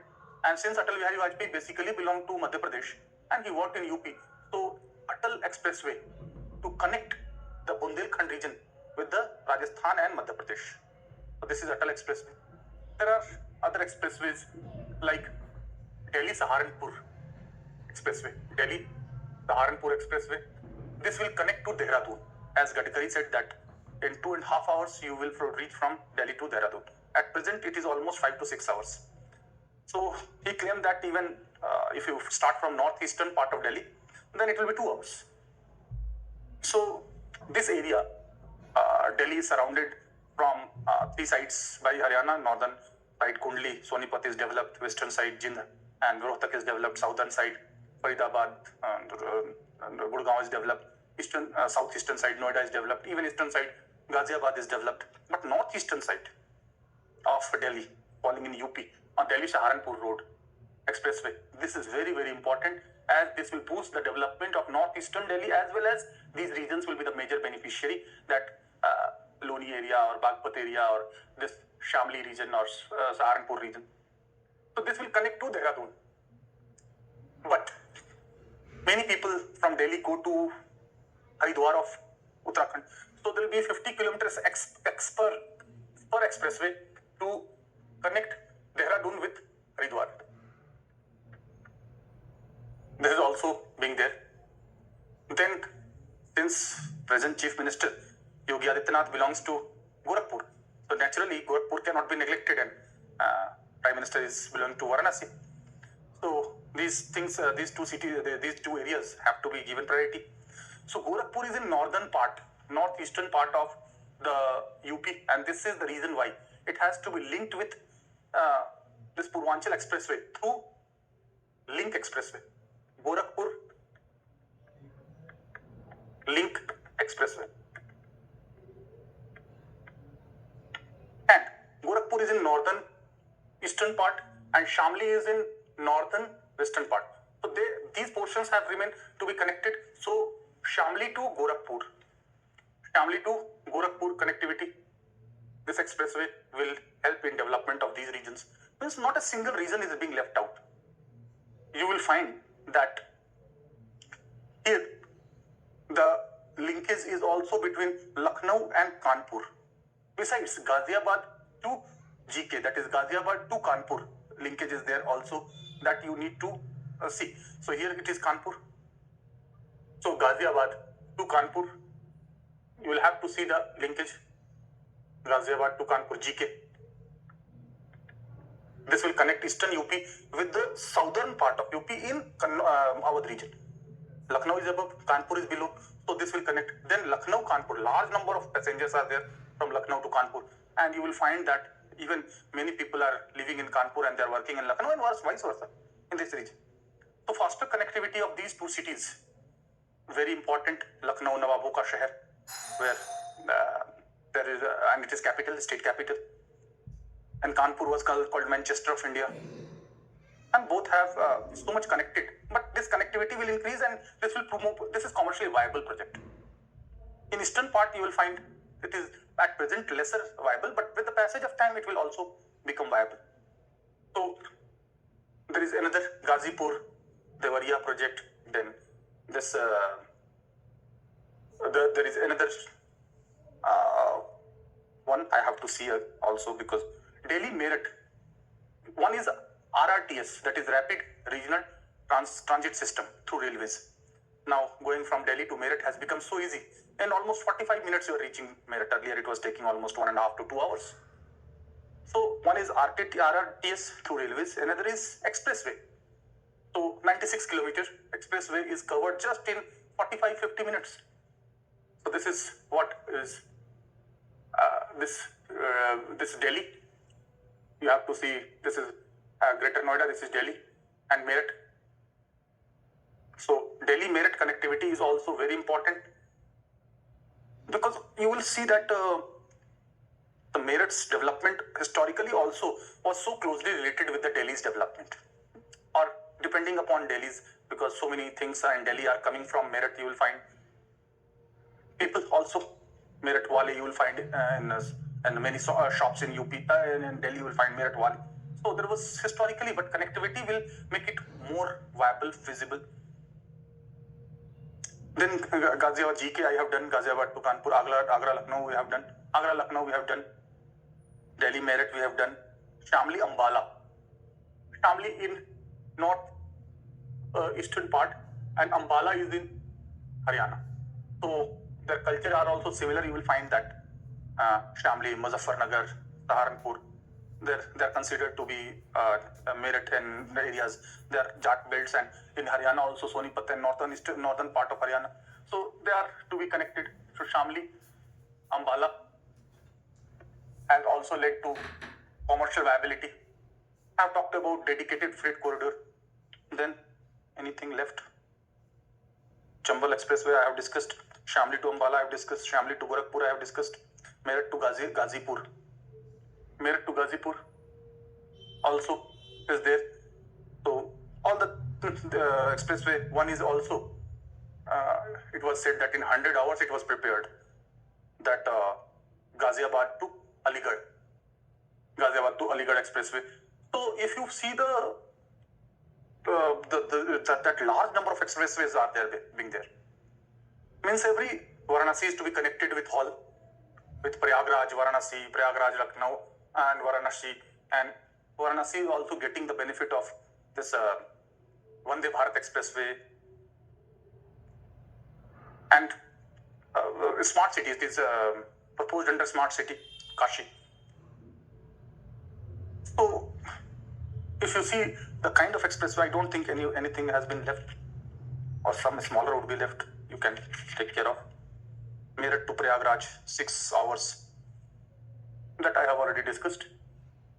So in the future also, the smaller cities like less developed areas like Mirzapur, Chandauli, Sonbhadra, they are less developed. They will be also connected through them. And Balia is the easternmost side, so it's Balia, Varanasi connectivity. And one more, I'll discuss that Gorakhpur, Siliguri. This is Gorakhpur, Siliguri. This is will be covering going through Bihar to Bengal. So this is passing through 3 states, UP, Bihar and Bengal. Gorakhpur, Siliguri, GS Expressway. So you will find that the nodal points of UP, one is of course Lucknow, no doubt in it. It is the state capital. And because of proximity with Delhi, of course, it is Ghaziabad, Noida, Greater Noida, Shamli, Meerut, Saharanpur. They are adjoining to Delhi, so they are naturally important. But the Bundelkhand area has also been taken care of.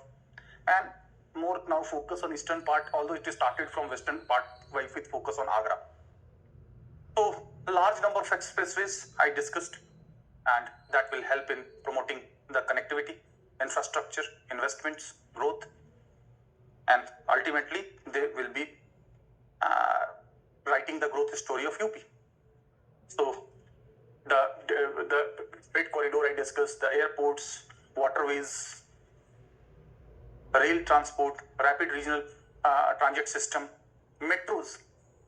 In most of the bigger cities of UP, be it Lucknow, be it Kanpur, be it Agra, be it Gorakhpur, be it Varanasi, metros are being there and allocations are being made for metros. And this has created a great sense of connectivity and interdependence. Because connectivity, why connectivity is holding the key? Because ultimately it is through connectivity that goods, services, capital, technology, labor, and ideas will move from one place to another place. And Eastern Freight Corridor or Western Freight Corridor is dedicated only for carrying goods, not used for passengers. So faster movement of goods from one place to another place is also holding the key. And exports, because UP will be having large number of IT hubs, particularly in Noida, Greater Noida area, large number of investments. Because Gurgaon is now being saturated, so investors are finding UP as more favorable destination for investment, coupled with the support of the government, both by UP and by the central government, coupled with the improvement in law and order, coupled with the expressways and connectivity, coupled with the incentives given, with tax incentives, with land acquisition, on those things, on interest.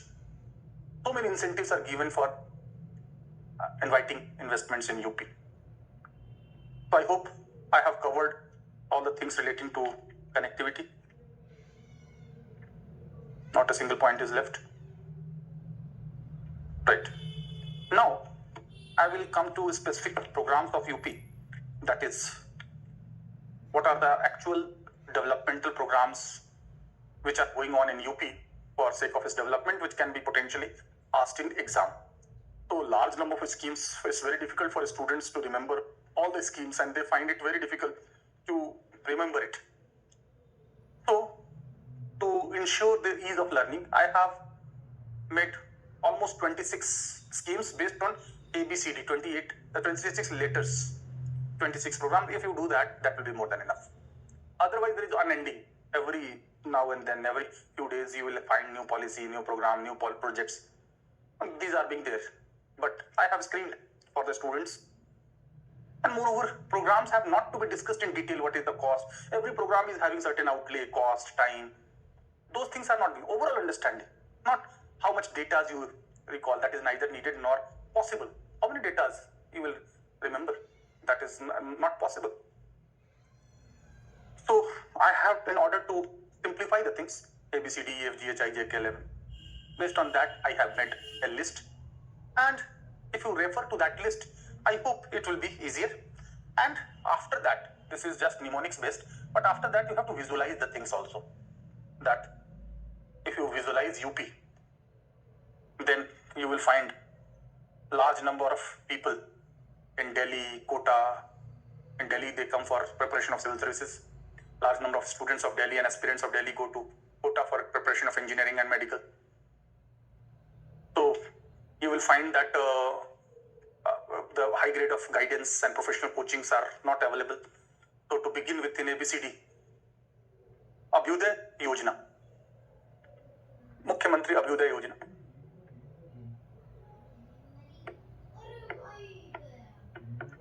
So UP government will provide assistance, including financial assistance, to aspirants, those who are preparing for competitive exams.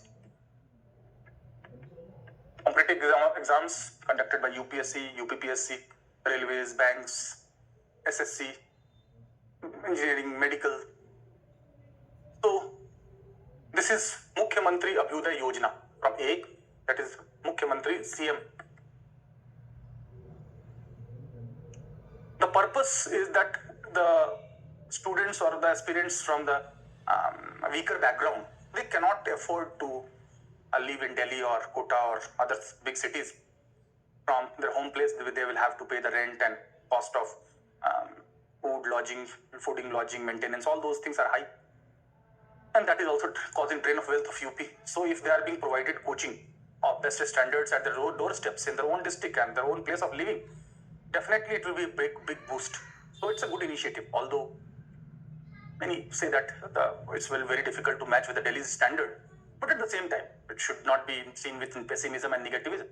If students and aspirants are getting the high quality guidance for competitive exams to crack those exams, then that will save the huge cost at individual level and cost of the state as well.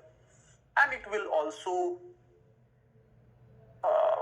de-burden bigger cities due to large influx of people coming from the populous states like UP and Bihar. Because this Yojana is directly related with you people.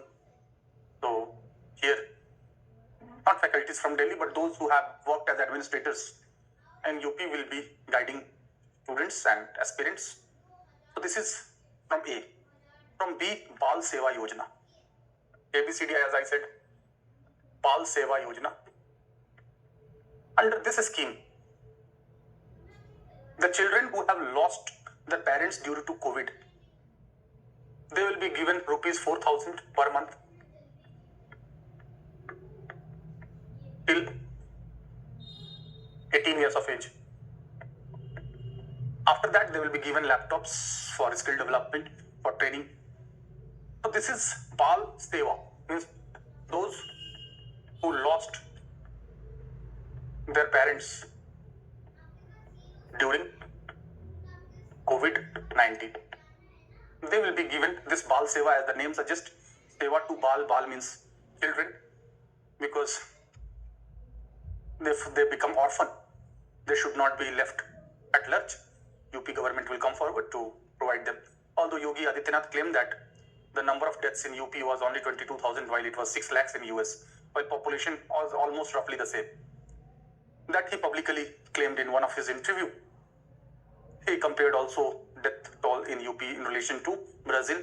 Although opponents blamed the Yogi government for poor handling of COVID-19 situation, as so many dead people, their bodies were laying on rivers and visible, and how they are flowing, that was creating quite a sad story for all countrymen. But let me tell you that it was unprecedented situation. Nobody anticipated this, and particularly country like India. What to talk of country like India? Even developed countries could not handle that well. So it's a new kind of crisis. First to save the life and then to जीवन भी और जीविका भी, जो prime minister ने कहा था. फिर banking correspondent friend scheme, बी से एक और है banking correspondent friend scheme.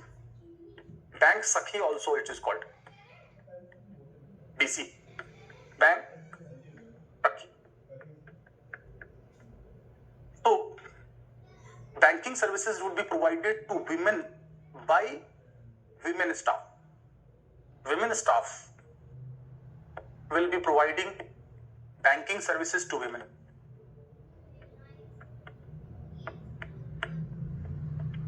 Because for any kind of women empowerment, economic empowerment and their self-reliance and economic independence is very, very important.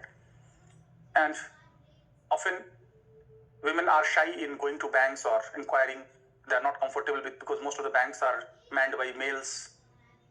So bank sakhis would be there. They will be paid by the UP government for promoting awareness, for providing services, all kinds of banking services, be it deposits, be it interest, be it overdraft, be it locker, every kind of banking services would be provided, because financial inclusion is one of the key for development, as banking the unbanked sections of the society is part of good governance.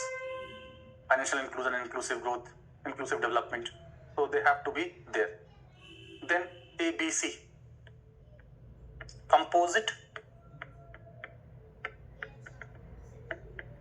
village scheme. Composite village scheme or composite village development scheme. As the name suggests, composite development means all kinds of rural infrastructure, rural roads, rural housing, rural water supply, all those things have to be taken care of.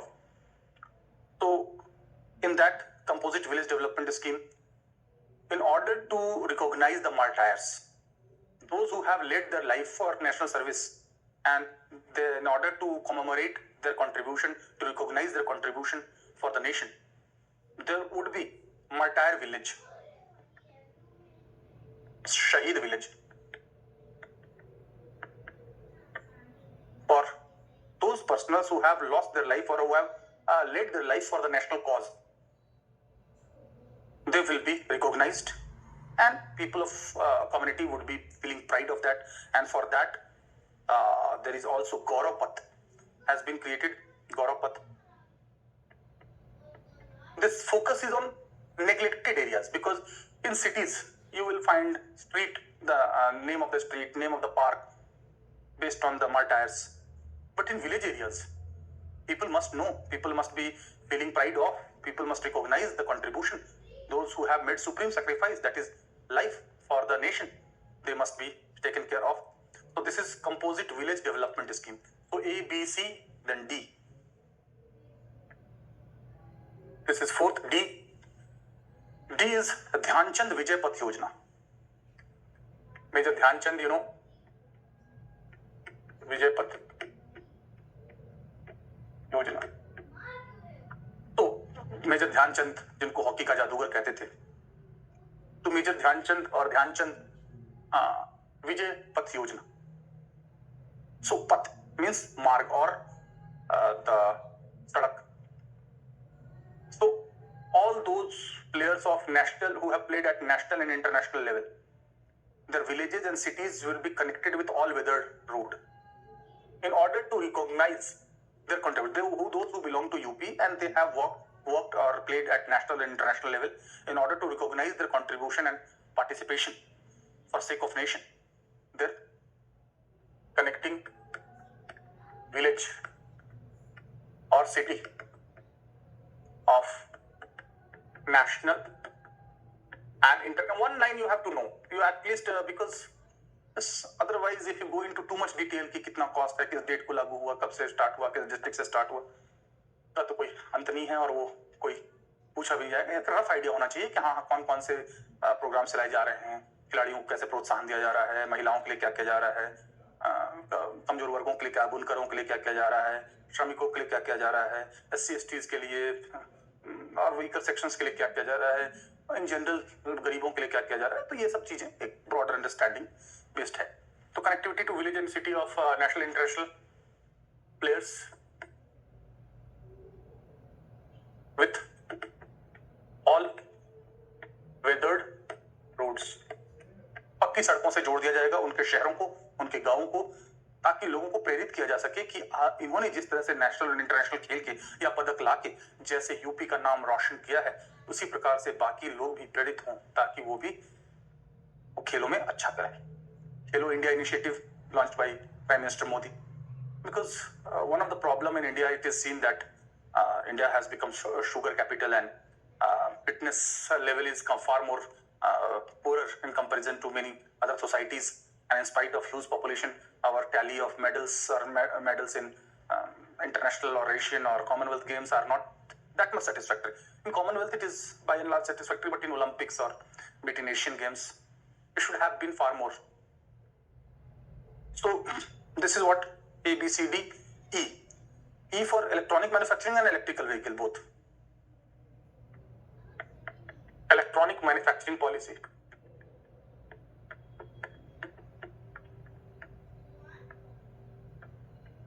Policy on one hand and electric vehicle policy on.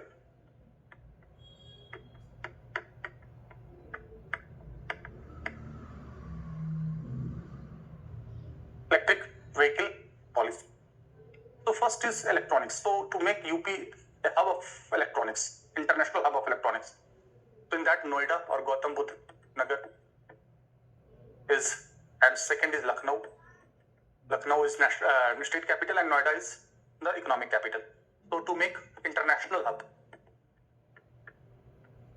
so major IT companies, be it Infosys, be it Tata Consultants, TCS, be it others, they are going for creating those IT hubs there. And UP is known for cheap workforce or affordable workforce from the perspective of the investors and industrialists. That is also important because your cost of production comes down.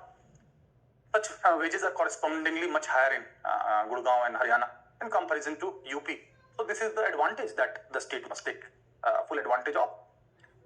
Moreover, you will find that the largest Android phone manufacturing in Noida, that was inaugurated jointly by Prime Minister of India and that of South Korean President, jointly, South Korean Prime Minister jointly, in presence of Yogi. So Samsung plant is there. As UP is having huge population, 25 crores, so huge market is already there. And mobile, particularly Android mobile, is being so much used nowadays. So, be it electronic hub, be it IT investments, be it manufacturing of electronic products. I referred to electricity reforms during Akhilesh Yadav government 2012 to 2017. So once the agenda of electricity reforms were done, because electricity is first requisite for electronics. So now by and large, UP has overcome the power shortage by and large. Thanks to solar energy, thanks to non-conventional sources of energy, thanks to the largest cattle herd, Gobar gas plant and others, reducing fossil fuels, wind energy, geothermal energy, and other innovative measures like transmission and distribution losses to be reduced and grid connectivity, and all those things have greatly helped because Prime Minister himself inaugurated the largest solar power plant in Mirzapur of UP to reverse the power deficit. Moreover, after coming to power, there were so many treaties signed with Nepal for hydroelectric projects in Nepal, which will be also helping in addressing our energy deficit. So energy security is in our agenda, national agenda, and states like UP are playing key role in that, helping to achieve those objectives of that agenda. As far as electric vehicle, EV is concerned, for that, FAME, faster adoption and manufacturing of electrical vehicles. FAME, faster adoption of manufacturing of electrical vehicle initiative is there. So you will find a large number of electric vehicles. When battery rickshaw came, it was seen on a large scale in UP. Still, it is proportionally more in UP than Delhi or other states. So this has also improvised hassle-free connectivity, cheaper rates, and non-fossil fuel with addressing. So electric vehicle has huge scope. India's largest import bill is of that of petroleum, and we can reduce Atmanirbhar Bharat. That purpose would be achieved only when we reduce our dependence on fossil fuel, be it petroleum or coal. That will be friendly to environment as well. So electrical vehicle policy is there, and every attempt is being made that the prices to be brought down and more electric charging stations are being created. In so many companies are coming forward for it, for providing electric vehicle recharging facility. And two good news came. First, from Jammu and Kashmir, that large reservoir of lithium was found in Jammu and Kashmir. And second, even larger reservoir of lithium was found in Rajasthan. Both are neighboring to UP. So these enthused all Indians, including people of UP, that we will not have to import so much lithium from Bolivia or Argentina for our electric vehicles. So now the huge reservoir has been found and they are being commercially exploited. Then definitely it will be reducing our carbon emission. It will be reducing import of fossil fuels, and it will be eco-friendly and viable, commercially viable. So even Nitin Gadkari in his interview said that to Tata executive that make 100 plants for electrical vehicles, not 5, not go for double, but more, 100 units more, because the demand which is going to come, it will be unprecedented. So technological breakthroughs are on to ensure its hybrid quality, purely electrical, longer distance, larger battery life. All those initiatives are being taken into account. A, B, C, D, E, now F. First Sports University in Meerut. First Sports University, Prime Minister himself inaugurated Meerut. As you know, Meerut is already known for manufacturing of the kits for outdoor and indoor games. So in Meerut, first Sports University, because our tally or medals in games is also reflecting our status and soft power, and we have huge potential What is needed is more professional training and more systematic education, and along with the support of government. So it is the first ever sports university of India as well, and definitely it will boost sports and Khelo India initiative. This will not only for medals and tally in Olympic and Asian Games, but also for overall fitness, physical fitness, mental fitness. That is also important part of human resource development. So it also promotes competitive feeling. So this is FG. Govod Nivaran Act. I have already discussed that. Govod Nivaran Act. That illegal butcher houses, slaughterhouses have been closed. Cattle smuggling or killing of cows to be illegal slaughterhouses to be closed. So this was the part of the agenda of the BJP government.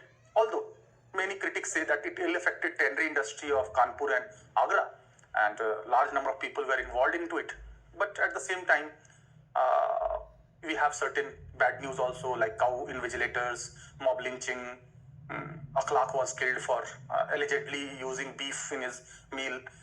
So such things are not good, because this will create hatred in society, and it should be matter of personal choice. But at the same time, to protect the interest and sentiments of the Hindu population, because Hindus consider cow as their mother. Many Hindus, I'm not saying all, most of the Hindus consider cow as their mother, just like mother, not mother, just like mother, as they are feeding milk to the innocent children. Anyway, so I have discussed all about unlawful religious conversion, coward, then damage to public and private property, law against love jihad, and all those laws I have already discussed, and Govod Nivaran Act also one of them. So FGH, handicraft. In handicraft, UP is number one. There is no doubt in it. Everywhere you will find that it is historically also there. You will find that in Rampur, in Varanasi Shari is there, then everywhere, in Western UP, Eastern UP, everywhere, bunkers, weavers. So handicraft is, textile is the second largest employer after agriculture. You should not forget that. So, or further having huge potential to generate employment and economic activity for handicraft, pension, marketing, and skill development. Pension, marketing, because marketing of those products is very important, and skill development, because traditionally they are doing already for so long.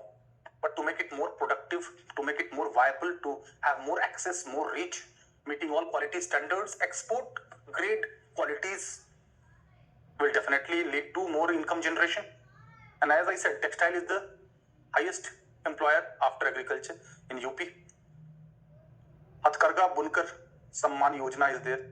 Hatkarga Bunkar Samman Yojana means those bunkers are given loans at lower interest rate. They are being assisted with this skill development. They are given training for marketing, online listing of their products, and it will supplement one district, one program, one product program as well.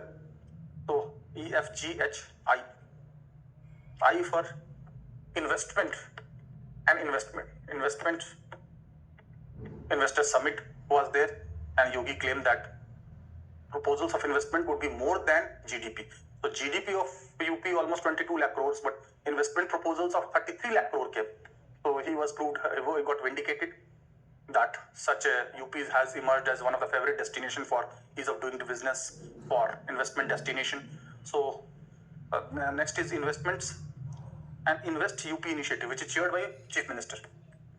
Invest UP initiative. There are so many disabilities to be reversed, like why manufacturers or investors or industrialists were not coming to UP for investment. One was poor law and order problem. Second was so much policy bottlenecks. Third was red tapeism, poor governance. Now all these things have been addressed. Now connectivity. Now more favorable climate for investment. Now, Nivesh Mitra, Nivesh portal is being there. So many enabling provisions are being there, where government is inviting those investors with all red carpet, all welcoming, and labor is cheaper in UP, market is huge in UP. Now it has been connected internally and with other states. Dedicated freight corridors are there. So all those weaknesses are overcome. So investors must come, and large, huge, untapped potential is there of UP. Only thing is capacity building. So by that handicraft, then investors J for Jan Suvidha Kendra for e-governance. As the name suggests, Jan Suvidha Kendra for e-governance, for providing 24/7 services for e-governance. In e-governance initiative in UP, Jan Suvidha, e-Suvidha, e-Seva, then Srishti, then the Bhulek, Lokwani, and to take care of the financial health of UP. So many initiatives have been taken. So, Jan Suvidha Kendra, 24/7 e-governance, no restriction of timing, no restriction of you can get your services as per your ease.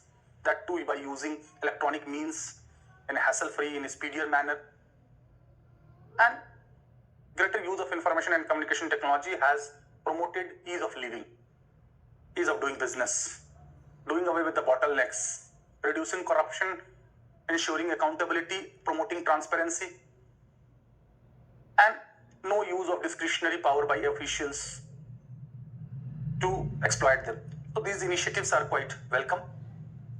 Then JK, Krishak Samriddhi Ayog, chaired by Chief Minister. Whenever Chief Minister himself chair a body, it become important. Krishak Samriddhi Ayog, has Modi government committed for doubling the income of farmers. Krishak Samriddhi Ayog. The Ayog, it will be chaired by Chief Minister. The purpose is to double the income of farmers. One of the initiative was farm laws, but after agitation by farmers of Punjab, Haryana, and Western UP, finally it was withdrawn.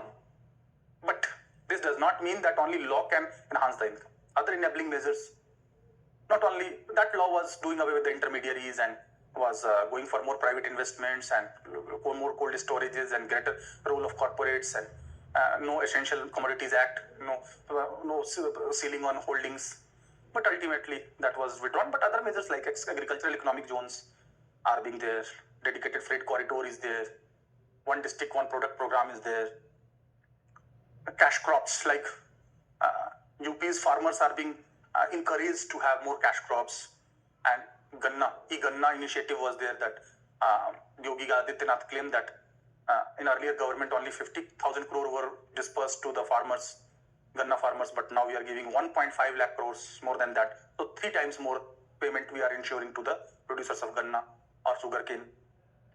So there are other related industries like the liquor industry, energy, that from the chal of Ganna you can have production of energy also, molasses, biochemical processes, and so on. So many other activities besides sugar. So these initiatives are being there. Krishak Samriddhi Yojana. 12 IJKL, Lokwani project. L, JKL.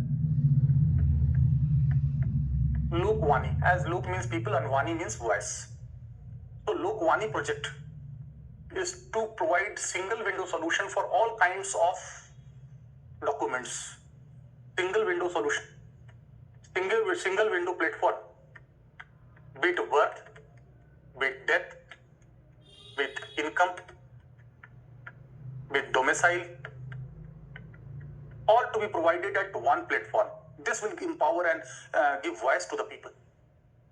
Now they have not to run for their petty work to behind officials and to bribe them and to waste their so much time and energy. Now the things have been simplified. So single window, birth, death, caste certificate also. So all they are provided in a single window platform. So one is Lokwani project, that is part of e-governance in UP. E-governance in UP. I have repeatedly said various programs of UP, Lokwani, भूलेख, ई सेवा, ई सुविधा, दृष्टि, खजाना, scheme, so many things. And here also I have discussed that Lokwani project. Another L से एक और है which is very important, you should not miss, because it is the unique initiative of the related with the Prime Minister's constituency Varanasi. So that becomes important. Lalima, that is called Kashi of Kashi Lalima or Lalima of Kashi. What is Lalima of Kashi? Kashi is known for सुहावना सुबह, good morning के लिए, और Lucknow was known for सुहावना evening, शाम Lucknow and सुबह काशी ऐसा कहते। बट लालिमा यहाँ पे उससे रिलेट नहीं है।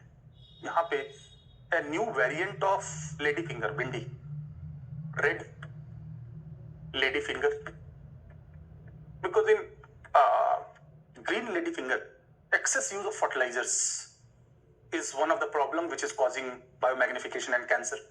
So this new variant is quite rich in calcium, in iron, and antioxidant. And this is the product which has been initiated through biotech, genetic engineering in Varanasi. So this is significant. Lalima of Kashi. Lalima of Kashi. This is the new variant. As you know, in eastern Uttar Pradesh, people among vegetables eat parwal and bhindi a lot. Bhindi ka bhujia or parwal ka bhujia, they are very popular in eastern part of Uttar Pradesh. So food habits and their related aspects. In Tarai region, we have Japanese encephalitis. So different regions have different kinds of problems. In UP, one of the problem is stray animals, Awara Pashu. So many times, even those who support the Yogi government, they say that we have to spend hours to protect our crop. So there should be a permanent solution against Awara Pashu. Otherwise, our crops would be always in danger. And we have to divert so much energy and time. So that it is being argued that will be also not eaten by Awara Pashu easily in comparison to this green little finger. IJKLM, मुखवीर योजना, मुखवीर यानी कि जो राज खोलता है, किसका राज? Prenatal test and female foeticide causing poor sex ratio is one of the problem, and this problem is more acute in Western UP. Honor killing and weaker put condition of women and female means female foeticide. Even before birth, they are being killed to ultrasound test, and although that is illegal, but you see, violation of laws are done by so many people, even by some greedy doctors also. Few, not all. So this Mukhveer Yojana, those who will give concrete information, they will be given rupees 2 lakh to prevent female foeticide, to prevent female foeticide. For Western UP, it is said, it is also there. Sex ratio was poorest in Haryana. So, bit Haryana or Western UP region, they have grown but not developed because their gender indicators are quite bad, and you will find women are more vulnerable. Their honor killing is involved. Comparatively, condition of women in hilly areas are better. So this is Mukhveer Yojana, and Kanya Sumangala Yojana along with that you can add. For Kanya means for adolescent girls, there will be government will deposit certain amount of fund per month to ensure that education. This is also related to encourage people and parents to treat their girl child well, because in traditional households we see that कन्या पराईधन माने जाते हैं और पुत्र जो हैं वो अपने वंश को आगे बढ़ाते हैं और वो बुढ़ापे में से सेवा करते हैं, ऐसा ट्रेडिशनल फेथ है, लेकिन इसको माइंडसेट को बदलने की जरूरत है। तो IJKLM, दिस इज 13-14 है। सो नया सवेरा योजना, N से नया सवेरा योजना, नया सवेरा किनके लिए? जो चाइल्ड लेबर में नया सवेरा योजना। This is to discourage child labor and to assist them to get rid from the child labor. So to prevent child labor, नया सवेरा उनके लिए तो नया सवेरा ही होगा, क्योंकि जो पहले से ही because of certain compulsion, because of certain restriction they are involving in work, their childhood is lost. Or moreover, if it is a fundamental right that children of age group 6 to 14 get primary fundamental elementary education, so child labor is incompatible with that fundamental right, and fundamental right has to be respected. So along with Naya Savera Yojana, I can talk about non-conventional sources of energy. Non-conventional sources of energy. And solar energy is at the top, because UP is not having coal mines or petroleum reservoir or other sources. So it has to focus on non-conventional sources of energy, and it is being done also. As I discussed electric vehicles, and I discussed about solar panels, TND to reduce TND losses, and then discom services, that discom services like privatization of that. Prepaid meters in UP is being installed. The electricity theft has been already made criminal, and now it is being enforced with iron hand. So all these initiatives have been, new app has been also launched that to ensure that people are not wasting the time and energy for a recharge. That is Sahaj Liberty app is there to ensure that they get their meter recharged. So all these initiatives have promoted power sector reforms. Then one district, one product. This is flagship program. One district, one product. This is flagship program of UP that is called ODOP. This is, according to the language of Prime Minister Modi, it is extension of Make in India program. And in G20 meeting, the guest would be offered the GI product of every district to promote our soft power, to promote exports, to make it marketing soft power. So I referred to Kala Namak rice. Now Buddha's rice is there in that Siddharth Nagar of Eastern UP, and there are so many advantages of that. And in little time, with the encouragement, Kala Namak rice has resumed. Now it has got international fame. You can find it on Amazon and Flipkart also. A couple of years back, nobody was knowing it. It was being argued that Buddha ended his fasting by using this rice, which is having better nutrient qualities. So, marketing, one district, one program. This is the classical example. Similarly, soft toys of Jhansi. As more than 90% of our toys are imported from China and Taiwan. So again, to ensure Make in India and to ensure Atmanirbhar Bharat and to supplement it with the Make in India and one district, one program, along with GI, geographical indication tag, which will making it more credible, more acceptable, fetching more revenue, more price. So I discussed about various things like Firozabad का glass है, brass है, मुरादाबाद का अलीगढ़ के ताले हैं, रामपुर का चाकू और वो जरी है और टोपी है, बहुत सारी चीज। बनारस की साड़ी है, इनका काला नमक राइस है, टॉयज और झांसी है, ब्रश ऑफ बिजनौर है, बिजनौर में गुड़ भी है, ब्रश भी है, विग भी है।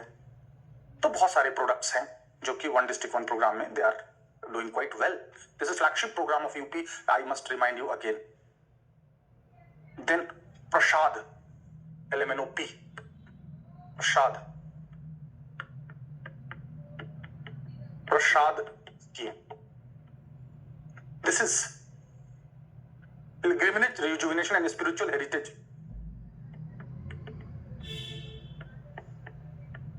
Rejuvenation and spiritual heritage augmentation.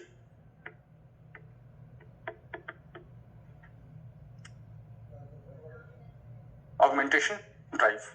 As the name suggests, that UP is hub of all religions, be it not only Hindu and Islam, Muslims, Christians also. Prime Minister Modi in his one interview said that on Christmas, total number of tourists in Varanasi were more than that of Goa. Goa is having the state having highest per capita income in the country, and major benefits to its economy is mainly based on tourism. And there is huge scope of tourism in UP, full of cultural heritage, richness, diversity of all faith and religions. In Prasad scheme, the Ayodhya has been developed, Kashi had been developed, Prayagraj, Mahakumbh, Ardhkumbh, and Buddha Circuit, Kushinagar International Airport, Lumbini in Nepal, but Shravasti, where Buddha gave highest number of sermons, Sarnath, Dharm Chakra Parivartan, where he gave preachings for the first time to 5 disciples, Kushinagar, where Mahaparinivan, where he died, और died मतलब उन्होंने अपना शरीर त्यागा, ऐसे बोलते, शरीर त्यागा. तो all, and Devda was so much in news in recent past. Now Archaeological Survey of India going for more excavation. Devda maternal side of Buddha, Buddha की जो mother थी, biological mother महामाया देवी, और उनके जो step mother गौतमी, और उनके maternal side से जो लोग थे, उनकी wife भी even Devda की थी, जो यूपी के महाराजगंज एरिया में आता है. So this initiative is quite commendable. तो पी से एक प्रसाद हो गया, एक private university act, private university act 2019 that has further liberalized the process and mechanisms to open university in UP. The requirement of land or requirement of bid, all those have been liberalized. So it was said that 29 universities were in UP, and after this 28 universities were opened up. Their proposals came. So more than double just by this policy change. So UP is having huge population, and universities are already being overcrowded. So it needs more universities, and there is ample scope, ample land. There is no scarce. Only policy matter was the stumbling block, and that was done away with. PQ. Q से I could not find ABCD, FG, IJK, LMN. PQ से Q से I could not, मैं कोई योजना नहीं मिल पाई. अगर आपको मिलती है तो आप मुझे let me know about it. Q से कोई मुझे योजना यूपी की नहीं दिखी. QR तो रोजगार प्रोत्साहन योजना, रोजगार प्रोत्साहन योजना, as the name suggests, the promotion of more employment is there. Now, how employment would be created? What is the, and this employment in rural youths. Rural youths are facing more unproductive, means they are not having productive employment or gainful employment. So that has to be done. Rozgar Protsahan. So for Rozgar, you not only they have to depend upon government jobs, but self-employment and others. RS, Shakti Mission or Mission Shakti. Shakti Durga, women related ही है. Shakti Mission. नारी शक्ति कहा भी जाता है. So since women and females in UP were more vulnerable, so at front of administration it has been tightened. Anti-Romeo Squad and conviction on crime related to women and all this have been done. But there must be capacity building of women so that they can cope up with their difficulties on their own. So Shakti training for self-safety, dignity and empowerment. So these initiatives will reduce their dependence upon administration and police every now and then to maintain and to preserve their dignity. So this mission is also along with initiative Nirbhaya Ek Pehal. Although Nirbhaya of Delhi, it has nothing to do with that. That Pehal is for that of empowerment of women. So that that is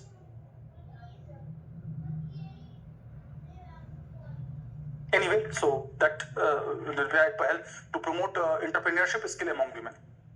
Nirbhaya Ek Pehal is related. लिख सकते हैं. So first is safety and second is entrepreneurship among women. So that, and you know that in self-help groups, women have played, they have made wonders. They have done proportion out of proportion in comparison to their males counterpart. So this is Shakti IST, tree plantation.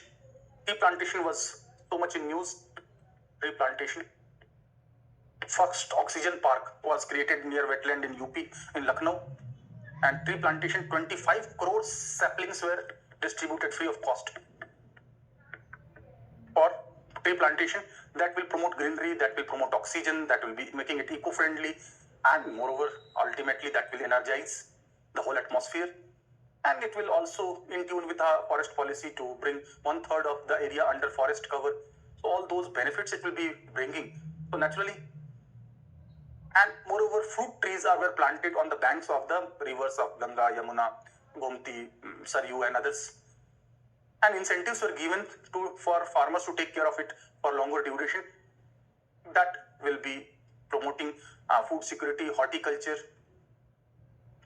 fruit production, because fruits have fetch more income in comparison to cereals.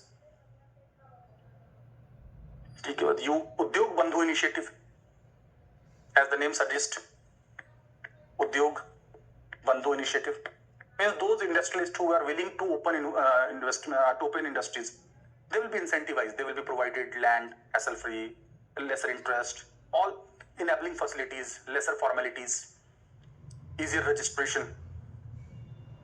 All bottlenecks and red tapeism would be done away with.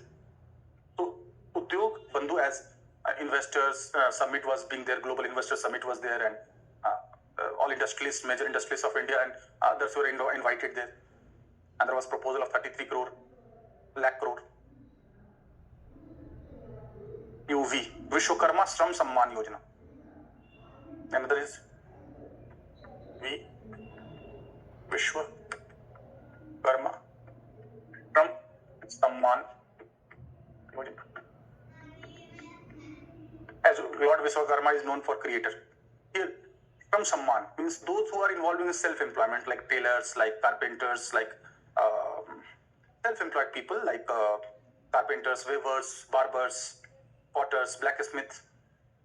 They will be encouraged. They are already in traditional employment and they are doing it on their own. But now they will be assisted more so that their work becomes sustaining, productive, more income generating.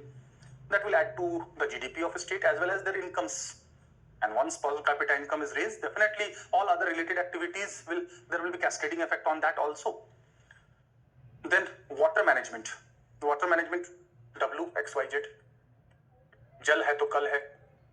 There was first water conference in 2022 in Bhopal. All water resource ministers participated in that. Prime Minister addressed it. Besides per drop, more crop, catch the rain, wherever it is, whenever it is. And people is at center. Then public funding is there, participation is there, projects planning are there, political willpower is there. Prime Minister talked about P5 and Jal Vision at the rate of 2047 for next 25 years. So water management, UP is always already fortunate to have used water resource. Now Jal Shakti Mantralaya has to convert that strength into further strength.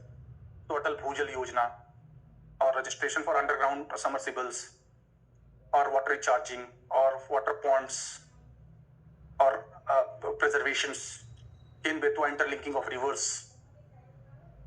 All those are very much part and parcel. Persuasion, people's persuasion. In P5, first is people, of course. Political willpower. Then persuasion and others. Public fundings, public finance, partnership. These are the P5 of water management. So this is all equally applicable in the state of UP. And in Eastern UP, flood control is one of the prime concern. Then WXYZ, X ka export, I have discussed export, promotion. So for export, UP is having huge potential. This is related with one district, one product program. This is related with the global summit, dedicated freight corridors, connectivity, expressways. All they are related. Exports will boost income, GI tax, because when you export the things, then you get in foreign currency that is converted into Indian currency, which fetches more value. Like MDH masala was initiated by with a very humble beginning, and when exports started, their income multiplied exponentially. Same is the case as Kala Namak rice. Buddha's rise. For a couple of years back, nobody was knowing. Even what to know about the world and people of India, even people of UP were not knowing. Now, it is one of the successful initiatives. So, already things are being produced. Only thing is to make it more competitive, to have skill development, to have facilitation, to have exports, to have marketing. That will augment our soft power. That will augment income of the producers. That will augment GDP of a state and nation. Win-win situation. XYZ. So Yuva Swaraj Yojana. Yuva, why? Yuva Swarojgar योजना में एक और add कर सकते हैं स्वामी विवेकानंद युवा सहभागिता योजना. तो स्वरोजगार योजना, here loan should be provided 25 lakhs for manufacturing and 10 lakh for services. This is counterpart of Mudra Yojana of center. So more economic activities will be promoted and there will be no dearth of funds for educated unemployed youths. Educated, they must be educated, unemployed. So this will boost startups. Unicorn, there are so many unicorn and many of them are now in UP. So this will boost and finally XYZ. Zero tolerance, I have discussed. Zero tolerance against crime and corruption. So ABCD, EF, GH, J, K, L, M, N, O, P, Q, R, S, T, U, V, W, X, Y, Z. In that, Q only was missing. Otherwise, I have made from all 26 letters and some more than 2 is there. Like for P, there is not Prasad Yojana, but also that private university I made. So like L, not Lokwani, but Lalima of Kashi also I made. With N, not only Naya Savera, but non-conventional sources of energy also I made.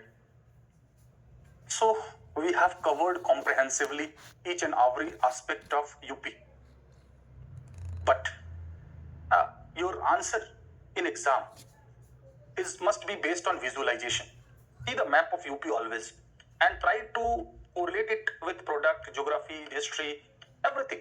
Because that will be ultimately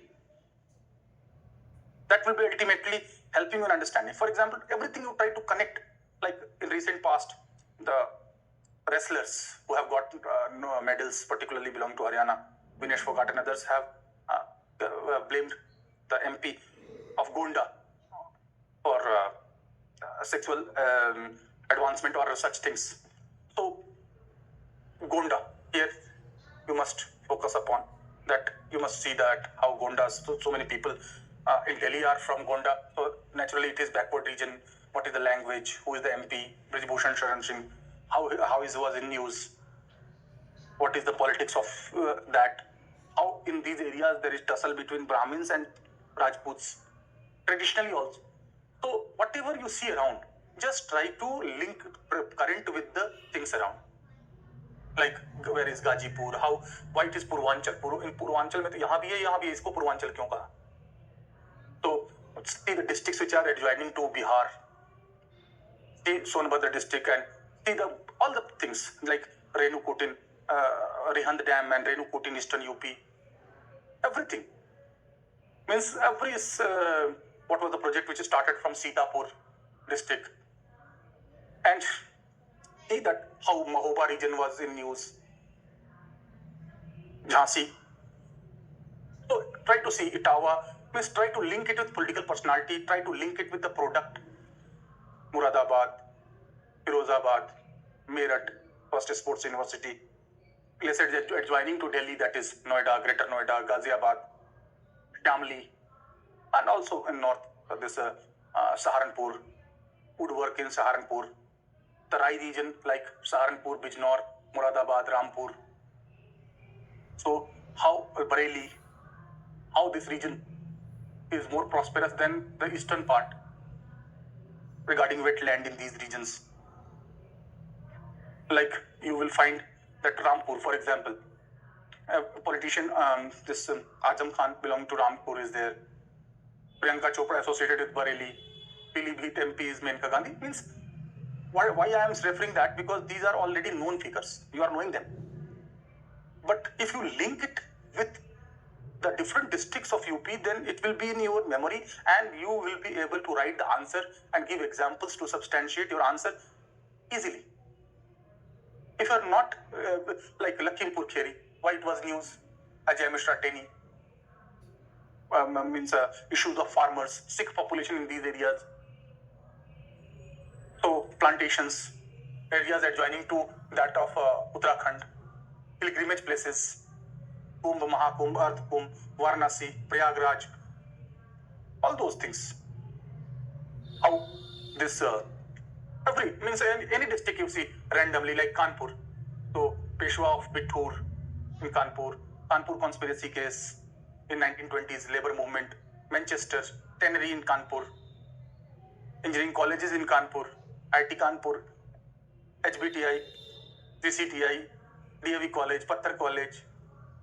So my point is that whenever you see anything like Lucknow के नवाब क्यों famous है, लखनऊ का chicken, chicken खाने वाला नहीं, कपड़े वाला chicken. Amethi है तो कैसे ये VIP कॉन्स्टिट्यूएंसी रहा है, राजीव गांधी और उसके बाद अभी राहुल गांधी और स्मृति ईरानी, उससे पहले भी कांग्रेस का गढ़ रहा अमेठी, रायबरेली, और ऐसा मानते थे कि पहले फूलपुर भी था. तो वही जब भी कोई भी चीज आती है तो उसको रेफर करना, उसको करंट से कोरिलेट करना. Hathras, that a Dalit girl of 19 years of age was raped by 4 criminal males of higher caste of Thakur community. So that created problem and police pressurized to have cremation of that body. That attained worldwide, means nationwide attention. Mirzapur पे अभी series बनी थी. खैर वो मिर्जापुर का real picture नहीं है. वहाँ की जो सांसद हैं अनुप्रिया पटेल, जो अपना दल सोनेलाल ग्रुप जो मोदी गवर्नमेंट में ऑलरेडी हैं, तो उन्होंने उसको ऑब्जेक्ट किया था OTT प्लेटफॉर्म.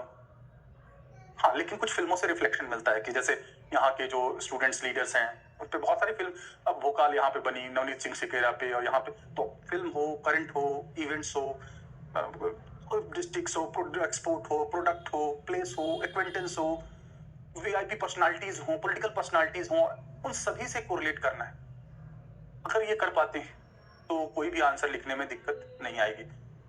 अयोध्या कहाँ है, फैजाबाद में कहाँ कहाँ इंटरनेशनल एयरपोर्ट है और क्यों है, आगरा में क्यों है पहले से ही, ये यहाँ क्यों बनाया, कुशीनगर इसमें जो बुद्धा से रिलेटेड बुद्धा सर्किट क्यों बनाया, तो जापान का, श्रीलंका का हेल्थ है उसमें.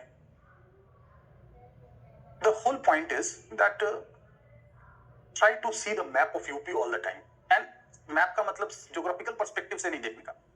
ज्योग्राफी में तो जो पढ़ते हैं वो हमारा कंसर्न. यहाँ पे जो आंसर लिखने के लिए पॉलिटिकल इकोनॉमी से रिलेटेड, पॉलिटिकल सोशियोलॉजी से रिलेटेड, या पॉलिटिकल सिस्टम से रिलेटेड, या ओवरऑल कनेक्टिविटी, ग्रोथ, एक्सप्रेसवेज, जो भी मैंने पढ़ाया उन सबको समझने के लिए, उनको सब को एग्जाम्पल्स देने के लिए, जब इनको कनेक्ट करते हैं और जब मन में बिठाते हैं कि भी कहाँ मुस्लिम पॉपुलेशन ज्यादा है, कहाँ यादव पॉपुलेशन ज्यादा है, कहाँ जाट पॉपुलेशन ज्यादा है, कहाँ राजभर्स हैं, नहीं, अवध रीजन में क्या कंपोजिशन है, वहां पे कई बार ब्राह्मणों और ठाकुरों की राइवलरी क्यों होती है, दलितों का पॉपुलेशन कहाँ ज्यादा है आगरा मथुरा रीजन में.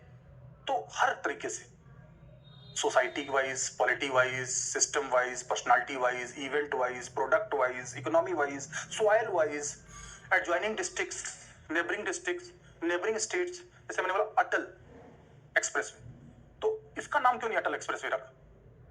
इसी का क्यों रखा? क्योंकि Atal Bihari Vajpayee was belonging to Madhya Pradesh, Gwalior, and he contested election from Lucknow to become prime minister. To commemorate him, इसका नाम अटल. इसी का नाम चंबल एक्सप्रेसवे क्यों रखा? क्योंकि चंबल रीजन से कनेक्ट कर रहा है. तो हर चीज के पीछे, नॉमेनक्लेचर के पीछे भी रीजन है. ऐसा नहीं है कि कुछ भी बिना रीजन के है. और आई होप जितना कवरेज हम लोगों ने किया है that is more than sufficient, और जितने प्रोग्राम्स मैंने कराए हैं that is more than sufficient. उससे ज्यादा की बिल्कुल जरूरत नहीं है. हाँ, अगर मैं ये नहीं कह रहा हूँ कि that will be, you should close your mind. And any new thing, any new information, any new development that take place related to UP, just keep eye on it, because paper 5 is UP specific. syllabus में देखें तो बार-बार UP लिखा हुआ है, even though वो implied है, but to remind aspirants again and again so that whenever question paper comes, they must be mentally prepared and must be writing the answers. So this was a long journey. Before I covered all political governance in general and part of UP, and then special classes for UP only. And I have tried to cover every aspect, and I wish you all the best in exam and ensuing exam. One last tip I would like to give, that it's not that everything which is रटा रटाया ही लिखना है. बहुत सी चीजें common sense से, अपने perception से, अपने information पे, अपने विजुअलाइजेशन से, अपने माइंड के रिकॉलिंग मेथड से बहुत सी चीजें लिख सकते हैं. अगर एग्जैक्ट योजना का नाम पता है तो बहुत अच्छी बात, लेकिन इसका अगर भूल भी जाते हैं इन वर्स्ट केस, तो ऐसा नहीं कि उसको ना लिख के आए. You must write the essence. तो